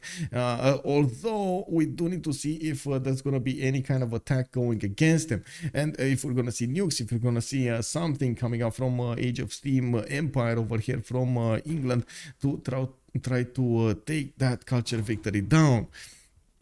dISTORIA just finished Forbidden City, which will give him access to an extra wildcard policy slot to use. We got 2 more turns until the Renaissance era starts up, with a Rule Valley coming up in Newcastle upon Tyne, which is going to give him 1 point more of production on all of his mines worked in that city center, and more production throughout, like in the city, percentage production. Casa de Constatacion finishing up in 2 1-turning universities. He's going to get quite big when it comes to the science generation, and of course he was in a pen brush and voice golden age. He's not gonna lose that science number. Khmer escape settler, I would hope so. I would hope he realizes what's happening, and I guess he's gonna start seeing these field cannons attacking to his units. That's exactly what's gonna start happening here in just a few moments. He does have 4 movement field cannon cores coming against his units, and bam, there goes the parking shot. Oh my god, these units, man. These units are a bit too hard. Oh man. Oh, this is Krempp technology. Shipbuilding. He's getting shipbuilding. Yeah, I think Settler is coming, man. Settler is coming. He's on the way, man. They might actually just buy him for them, because I don't see it in the production queues anywhere. I hope we're gonna see it, but I don't see it. He's pushing again into Maya, trying to do as much damage as possible with the pike shots. He's doing massive amounts of damage against the coursers, and you do see that he's gonna have Khmerian Domris with him, with his armies, which is gonna be extremely important when it comes to dealing the damage against the city defenses of Kopan. If he does manage to keep on withstanding the damage from the north, he might actually get to push through into Kopan and maybe in the upcoming series from webcam now. Now I do see Sambro did manage to get ballistics, which is going to allow him to upgrade his crossbows into fear cannons, giving him access to very strong ranged units.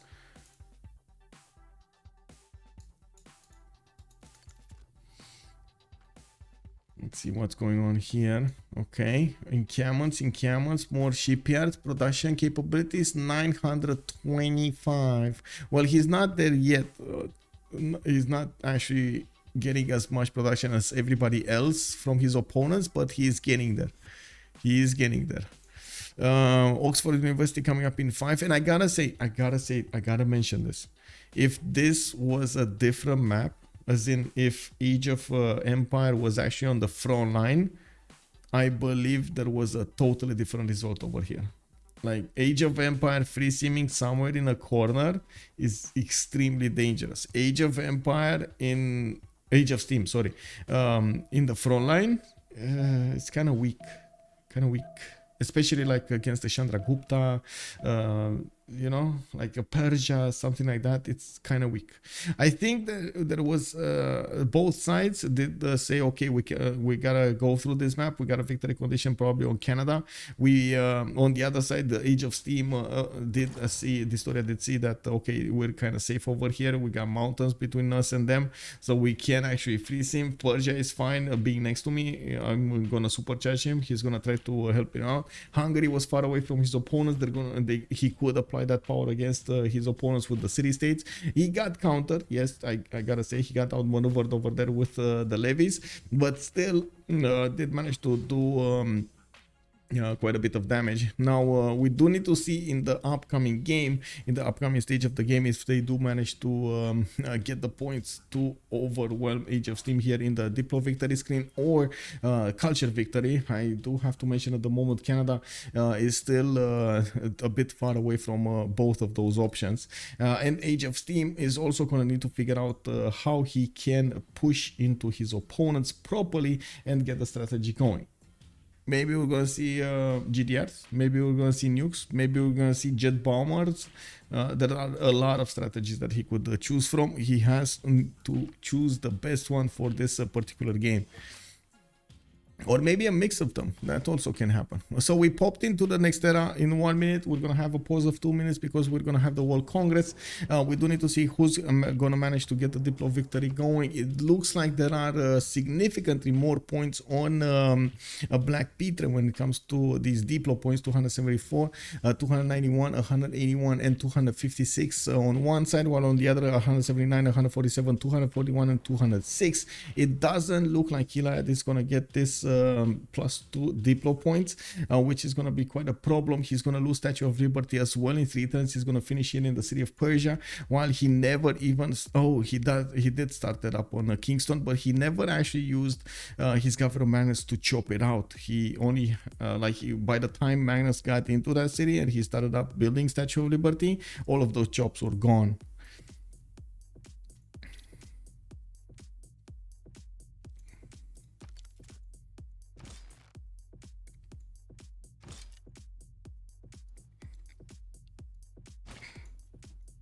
Yeah, we might see Persia also try to get nukes against his opponent. He is starting to build up a fleet on the west side, while I do see we don't have any Canadian fleet available, nor does he actually have the ability to get the fleet out. He doesn't have a harbor on the east side, on only one city to go. Okay, so let me vote into this, and we're gonna have that pause I was talking about. Let me go for preserves here, minus me. Okay, 2 minutes, guys, and we're coming back.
Ding, ding, ding, ding, ding. We're coming back.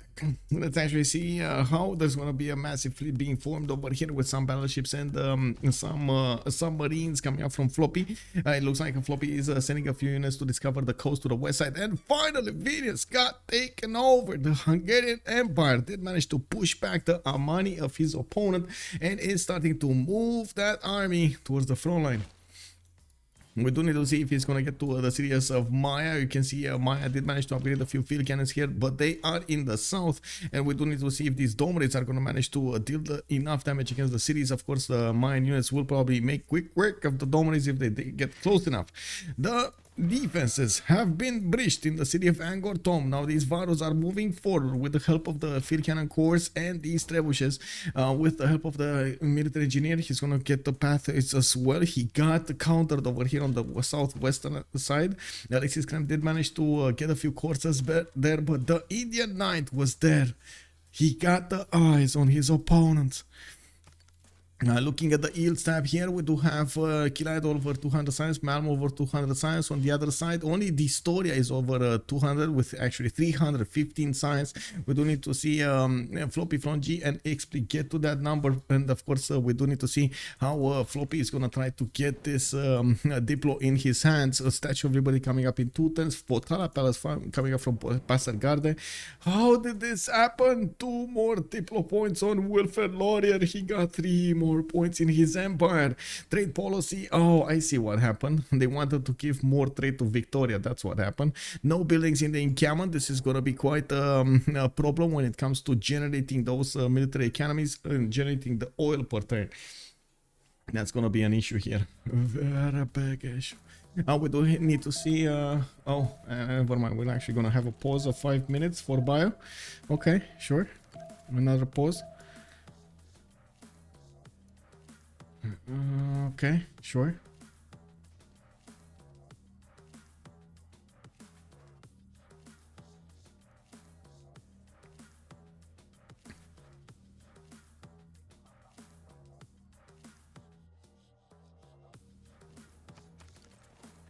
Alright, so some pillages coming up from CaptainMorgane, the lands of his opponent. He's getting some faith alongside the yields from the mines. Very nice. He's getting also counter pushed over here with the piking shots, but immediately the field cannon corps attacking into his piking shots and deal massive amounts of damage. You can see also field cannons coming up from Khmer, so he might actually stop this army right there. He is pushing it back. It does look like CaptainMorgane didn't actually follow up with more units, while he does have cuirassiers available to attack. He is moving them in, and we're going to need to see if those are going to be strong enough to withstand the field cannon attacks. They look like they're going to be strong enough. We do have a safety center coming up from Yasadrapura. It's coming up next turn from that city center, and it's going to start swimming to the west side to the safety of the English territory.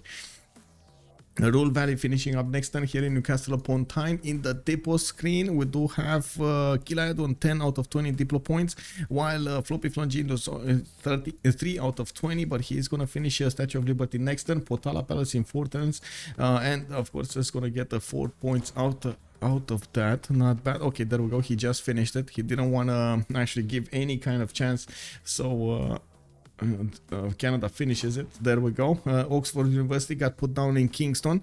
Killayad did notice that's gonna happen. It is what it is. More factories coming in here from Killayad. He knows that he's gonna need to get as much production as possible. Now dISTORIA is on 856, and we got the pause from dISTORIA. Winnipeg is trying to build Potala. Doesn't look like he's gonna get it. So we're gonna have 5 minutes of pause, guys. We're coming back soon. Now let me actually put it up on the screen over here. Countdown timer. 5 minutes. Coming back soon.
Oh, right on time, but it looks like they started. There was a discussion over here. Shigitor also, good evening, sir. Escalidum, good evening, sir. Canada, judging from his cultural sciences, known since turned 50. He's going for Diplo, while people not building Diplo wonders as soon as they become available. Then I'm not that convinced he's going directly for Diplo. I think he just wants to pressure his opponents into thinking they're going Diplo rather than actually full charging the Diplo victory over here. They did notice their opponents were making a decent amount of Diplo favor because they had a lot of city states in their grasp over here, and I think he might actually try to do something else. The biggest issue is what something else. If they do manage to take out Khmer, yes, Diplo becomes available. Before that, it doesn't look like it's gonna happen. And that's a good question. What then? What then? He might try to go for a cultured victory, and this is where I was thinking Persia might come into play. He is starting to build up frigates over here on the eastern borders, which I believe, yes, they're going to give him a bit of an advantage. He knows now that Ottawa is relatively close to the coast. They never actually figured out exactly how Killayad's empire looks like. They never scouted this, so they didn't know how the land looks like. They didn't know how much they need to put into this. I think nuclear bombs are gonna need to be FloppyfloNG's specialty here, and we do need to see if he is gonna start doing that. We're gonna need to also take a look if Cree is gonna do something. He can also do nuclear bombs. He does have 500 production. And I do think he does have good numbers when it comes to the size. Not as good as dISTORIA, but he's not that far away either. The cultured victory is being is going to be defended over here by Hungary. We do need to see how yeah, we do need to see if he's gonna manage to get as many culture points as possible. And I do see Xpli is barely on 135. It doesn't look like, actually, to be honest, I say he's countering it, but it doesn't look like he's countering it that properly at the moment. He does have what is it, Floppy is on 62 internals, while dISTORIA is 72, so it still looks like dISTORIA is not only defending this, it's also managing to keep a high lead when it comes to the production on 990, while he does have 339 science and 178 production. We do have a Bolshoi Theater coming up from Birmingham. I do see he did finish Rule Valley, which just gave him a big boost in the city of Newcastle upon Tyne. He's also defending the dam. I really like this from dISTORIA, by the way. This is one of the most I would say annoying missions that you might actually have throughout the game. If the dam is getting destroyed over here, all of these will get wiped out. We do have India pushing in from the north with more units against Khmer. It looks like Khmer did manage to stabilize the defense. If there is any kind of unit moving on these two hill tiles in the range of the Khmerian field cannons, they do get attacked very quickly, and the Varus cannot withstand the damage there. Now we do have also bombard cores getting upgraded and being sent to the front line, which will deal a decent amount of damage against these Angkor Thom walls. Did he get escape settle? He's moving. Yeah, he's moving to the west side over here, towards the north of Johannesburg. He's getting there. And I do see Hungary starting to push from the north, finally, with the Vilnius units. He did send just one towards the cities of Canada to force him to get an army. Looks like Potala Palace is coming up from Winnipeg. And by the looks of it, the production... Oh my god, okay. So many trade routes coming up from Malm. I'm pretty sure both of them are having the abilities of Wisselbanken into their empire. Let's actually check this out. Wisselbanken over here on Canada, on Cree. We do have Wisselbanken, so they're getting the +2 production, +2 food for both cities each. Very nice, very nice. Angkor Wat coming up from Civ6. Filippo Polonezki did get recruited, so he's gonna get an extra population level in all of his cities, pumping these up from their level to one more. I do see Great Lighthouse coming up from Picto Kahana Pinwin.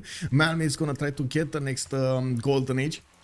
It's gonna be a heroic actually for him. While Killayad is get reformed the coinage in this one with a golden age, is generating 425 gold points. dISTORIA getting a reformed the coinage is extremely important. You can see the 650 points of gold and 1100 production points also available for him. He's oh my god, he's massive. I do also notice at the moment CaptainMorgane needs to find a way towards the cities of Angkor Thom. It does look like ALexis Krempp is making a good defense over here against his opponent, against CaptainMorgane, and at the same time Sambro to the northeast.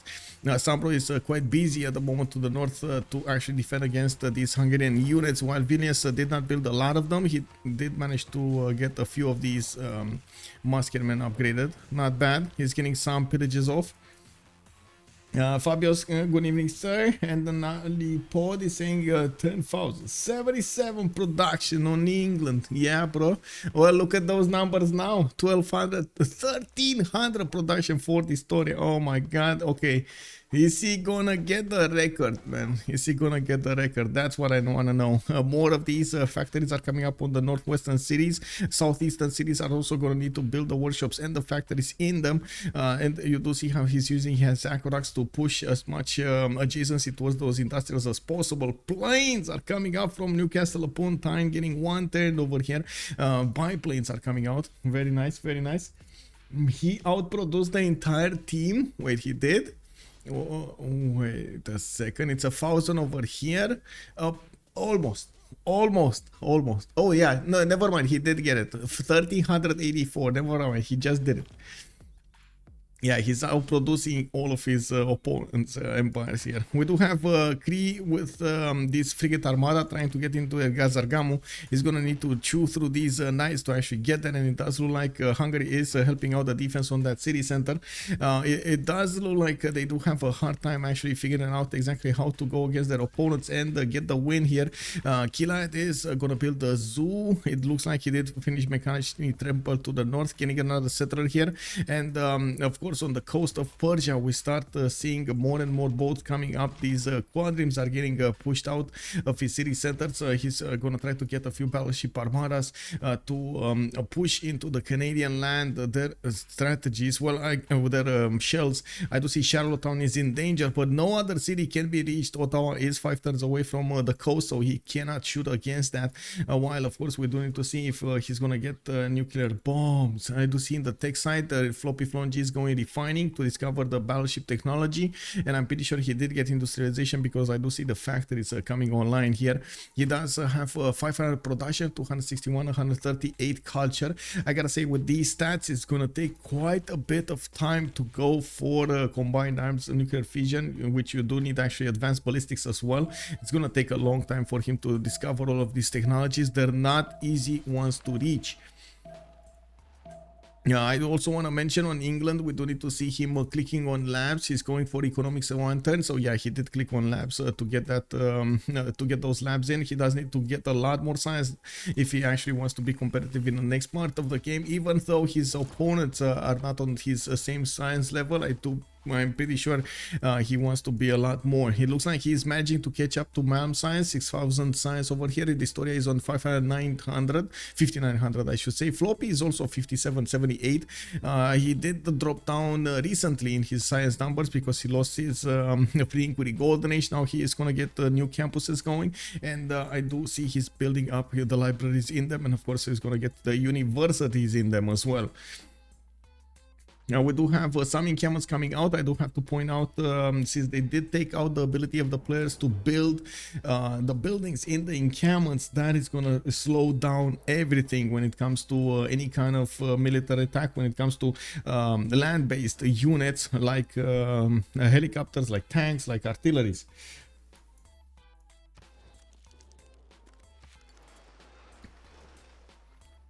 Okay, let's see. Hungary does have quite a bit of a problem over here defending against these Cree units, and Gazargamu is about to go down. The frigate armada 94 strength can take out the remaining strength of that city center, but it at the moment attacking more into the units, and we do need to see if Xpli is going to have the first moves over here. There are only 2 coursers that he needs to take out. There weren't that many units deployed by Malm. He's trying to follow this up with a cav, a very fast unit that might actually get the job done. We do need to see if it is gonna happen or not. We do have also more banks coming up from the cities of Canada. I do see he's going for a stronger economy over here. Not bad. He does need every little bit of help that he can get. Campuses also, and looking at the tech side here, he's going through the bottom three right now. Metal casting, mobilization coming up in 4. The fact that Khmer stood alive until this part of the game and managed to attack India, managed to attack into Sambro and put so much economic pressure on both of them, not to mention kept Sambro from simming, did manage to impact the game so much. There was a point being made at the beginning of the game because we did have 4 players from one team very close to each other. That's Let's Take Company in a corner somewhere. Yes, they did have Canada behind all of them with enough space for, as you can see, 11 cities. The biggest issue here is, okay, can he get the win with this one? Because on the opponent side, we also had a lot of land available for them. Oscar, thank you so much for the follow, sir. Welcome. Did I just not receive the hey? Oh, okay, I guess Stream Elements is slipping.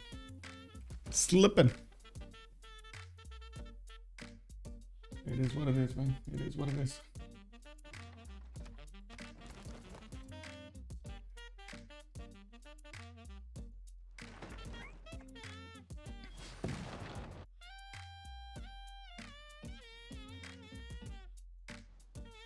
Oh, give me a second. I need to double check something really quickly.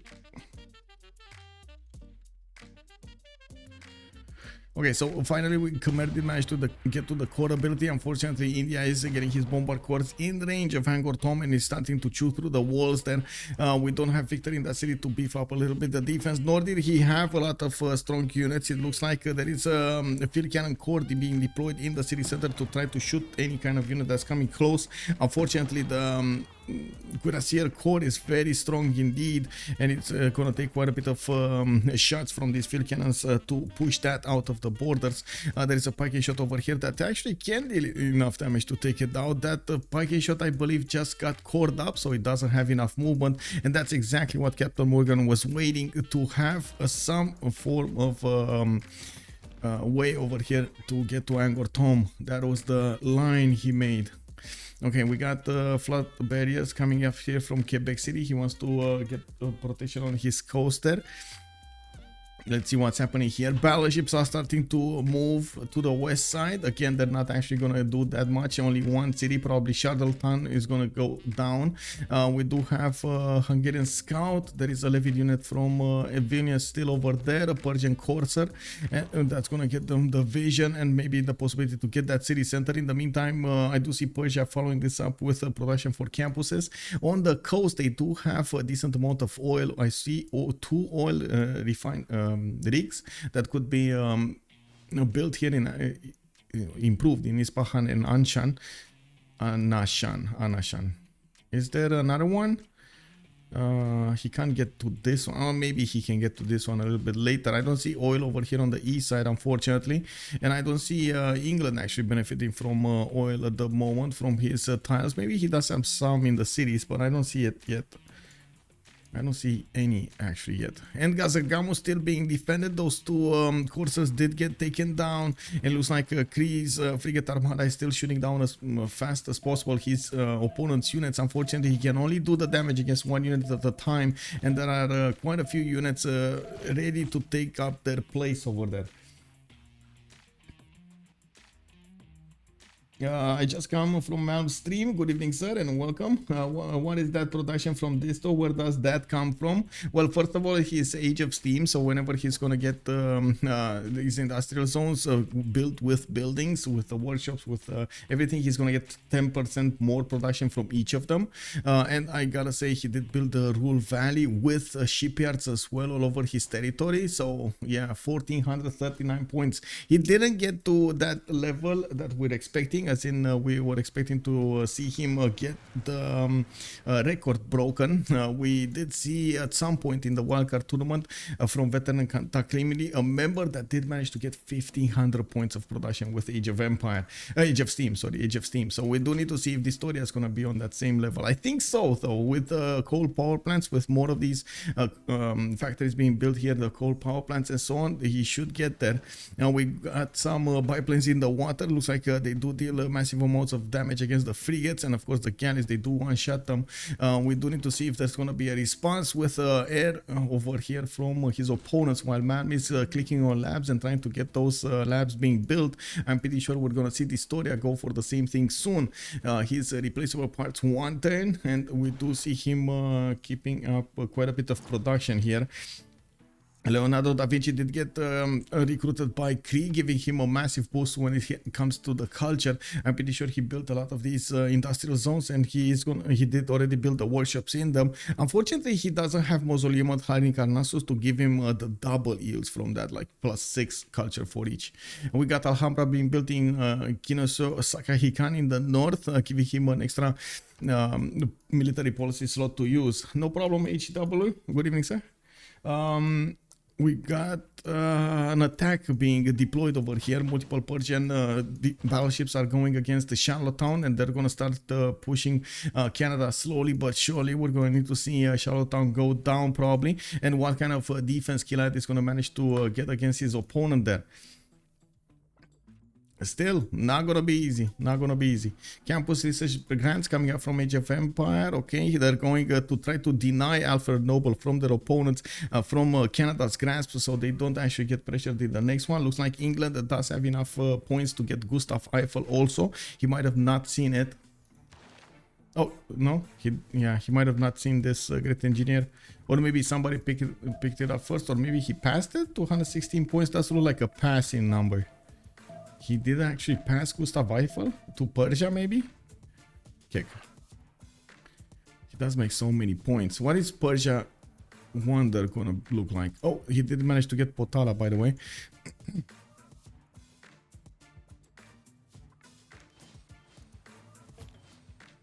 Okay, more biplanes are going to get deployed over here on the coast. It looks like Ngazargamu is still keeping up the defense. Now, line infantries are going to be much tougher to handle for the Cree lonely frigate. And it looks like even if Cavs are coming in, they do die against the line infantry. Very good units to actually put on the front line to withstand the damage from the Cree attack.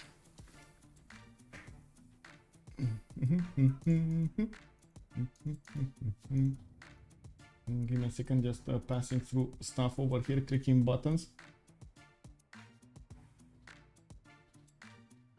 Okay.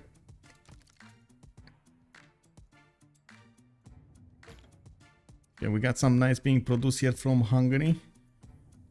Doesn't look like he's going crazy with them. Okay.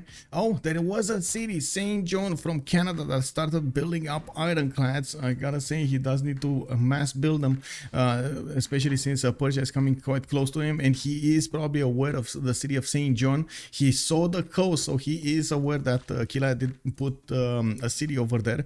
Now, 12 tons for an ironclad is not gonna be that good, but I'm pretty sure the builder will try to chop it out.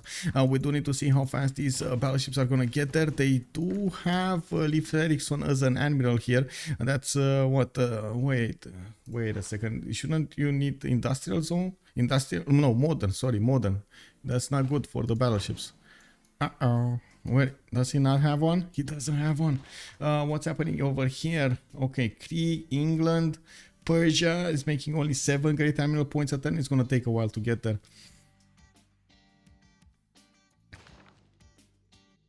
Aerodromes coming out from the cities of Ray. I do also notice we still have campus research projects being 110 here. England just created 186 great scientist points a turn this turn, and Alfred Nobel is the one that is going to give him 1 diplomatic victory point. He's going to want to take that away from his opponent. I do have to point out in the score screen here, it looks like they are still actually quite close when it comes to the Diplo favor, while in the city state screen we do have let's actually take a look here. And dISTORIA, ALexis Krempp 2, 3 Floppy, 4, 5 Xpli, 6 X. Oh my god, they have all city states except Kumasi and Mexico City. I gotta say, BlackPitre is totally dominating the city states. Totally dominating them. It's unbelievable. I rarely see this, by the way. I rarely see this happening. I do also notice dISTORIA still finished Oxford University. We do have him getting those biplanes to attack into the boats that came against that shore. Yes, research labs are going to finish on Malm's cities, and we do need to see dISTORIA getting his own labs. He's wanting them from multiple cities. So now that he's getting very close to Alfred Nobel, Canada has not been making projects, and he's only on 28 points a turn. I do see him going for stock exchanges, so he gets more gold throughout his empire. While we're going to need to see how he's going to use that gold against his opponents, or of course for himself. We do have the battleships getting closer and closer to St. John. That ironclad is going to get the first shop in soon, and we do need to see if that one lonely ironclad is going to be enough to withstand the damage of multiple battleships here. I doubt it, actually. I doubt it. Canada is starting to see also the units of his opponent over here, Persia's battleships, and I gotta say, FloppyfloNG did very well getting these in time. We do have ironclad also coming in here, defending the oil tile that just got improved in Ispahan. We got some shipyards coming in for extra production over there. Anashan is gonna build an aerodrome, not a harbor. And I do see entertainment complexes are coming out from Persia, so he can get some extra amenities going. Very good, very good. At this point in the game, you do need all the help that you can get in the amenity screen.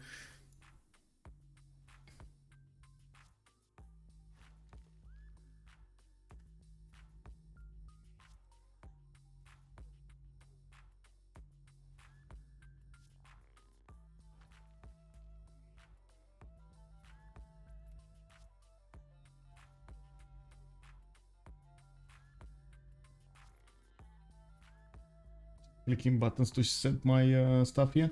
No Killayad and Mexico Sus from dISTORIA. dISTORIA is too big. 1.7. He broke the record. 1.7. 1,700 points of production. Oh my god. 1,700 points of production. So big. So big. And oh my god, this is without an industrial zone. He got pillaged. Oh man, he would have been more. That's probably like 100 production right there. His capital is 147, while Newcastle upon Tyne is 314. Woo! 314. Yeah, Sean, good evening, son. I left my girlfriend on USA Memorial Day party to watch this channel. Whoa, thank you. Well, I guess, yeah, I mean, that's, thank you. Thank you. That's high praise, man. I hope you enjoy the content. Let's see what's going on over here. We do have universities coming up over here. St. John is going down.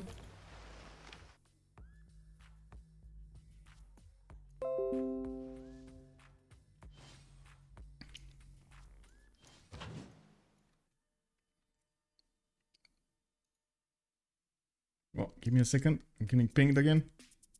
Okay, it's fine. Okay, so Banks, Victoria, Windsor, Flood Barrier, Sherbrooke, okay, and Watermill coming up over here, Harbor Shipping Projects. It looks like he's not actually gonna try to go for Alfred Nobel. We do have England making those 35 points, and now he's getting a decent amount of boost when it comes to the science. Pre-labs, he's rebuilding that industrial zone in his capital city, and still getting a few campus research projects. And there we go, Sambro calls out the GG. BlackPitre. 1,700 points of production and big brain dISTORIA. He managed to actually win this game with the looming threat, of course, those nuclear bombs, the science victory, the tanks, everything he had on his side. On the other side, Khmer, ALexis Krempp fought his opponents, Maya and Chandragupta, both of them at the same time, while Malm did try to get the science, get the collapse, get the economy going with Canada. They couldn't get that Diplo point pushed through. Statue of Liberty got snatched away. Potala got snatched away. The city-state were dominated by the BlackPitre members. Unbelievable. Oh my god. It feels like this was actually a, how to say, an official game over here. So much has happened throughout the game. Let's actually see if they're gonna go for a post-game chat. Of course, this being a training game, I'm not sure if we're gonna have the honor of hitting them out, but I will try to watch like a hawk the channels over here. They're even in their own Discord. I gotta say, they're not playing on CivFR Discord, so I am not sure where in what comms they are. Oh my god, GG, well played, unbelievable. But effing livable. Livable. Oh, okay. Well, let me see if they're gonna go into a channel. It looks like no.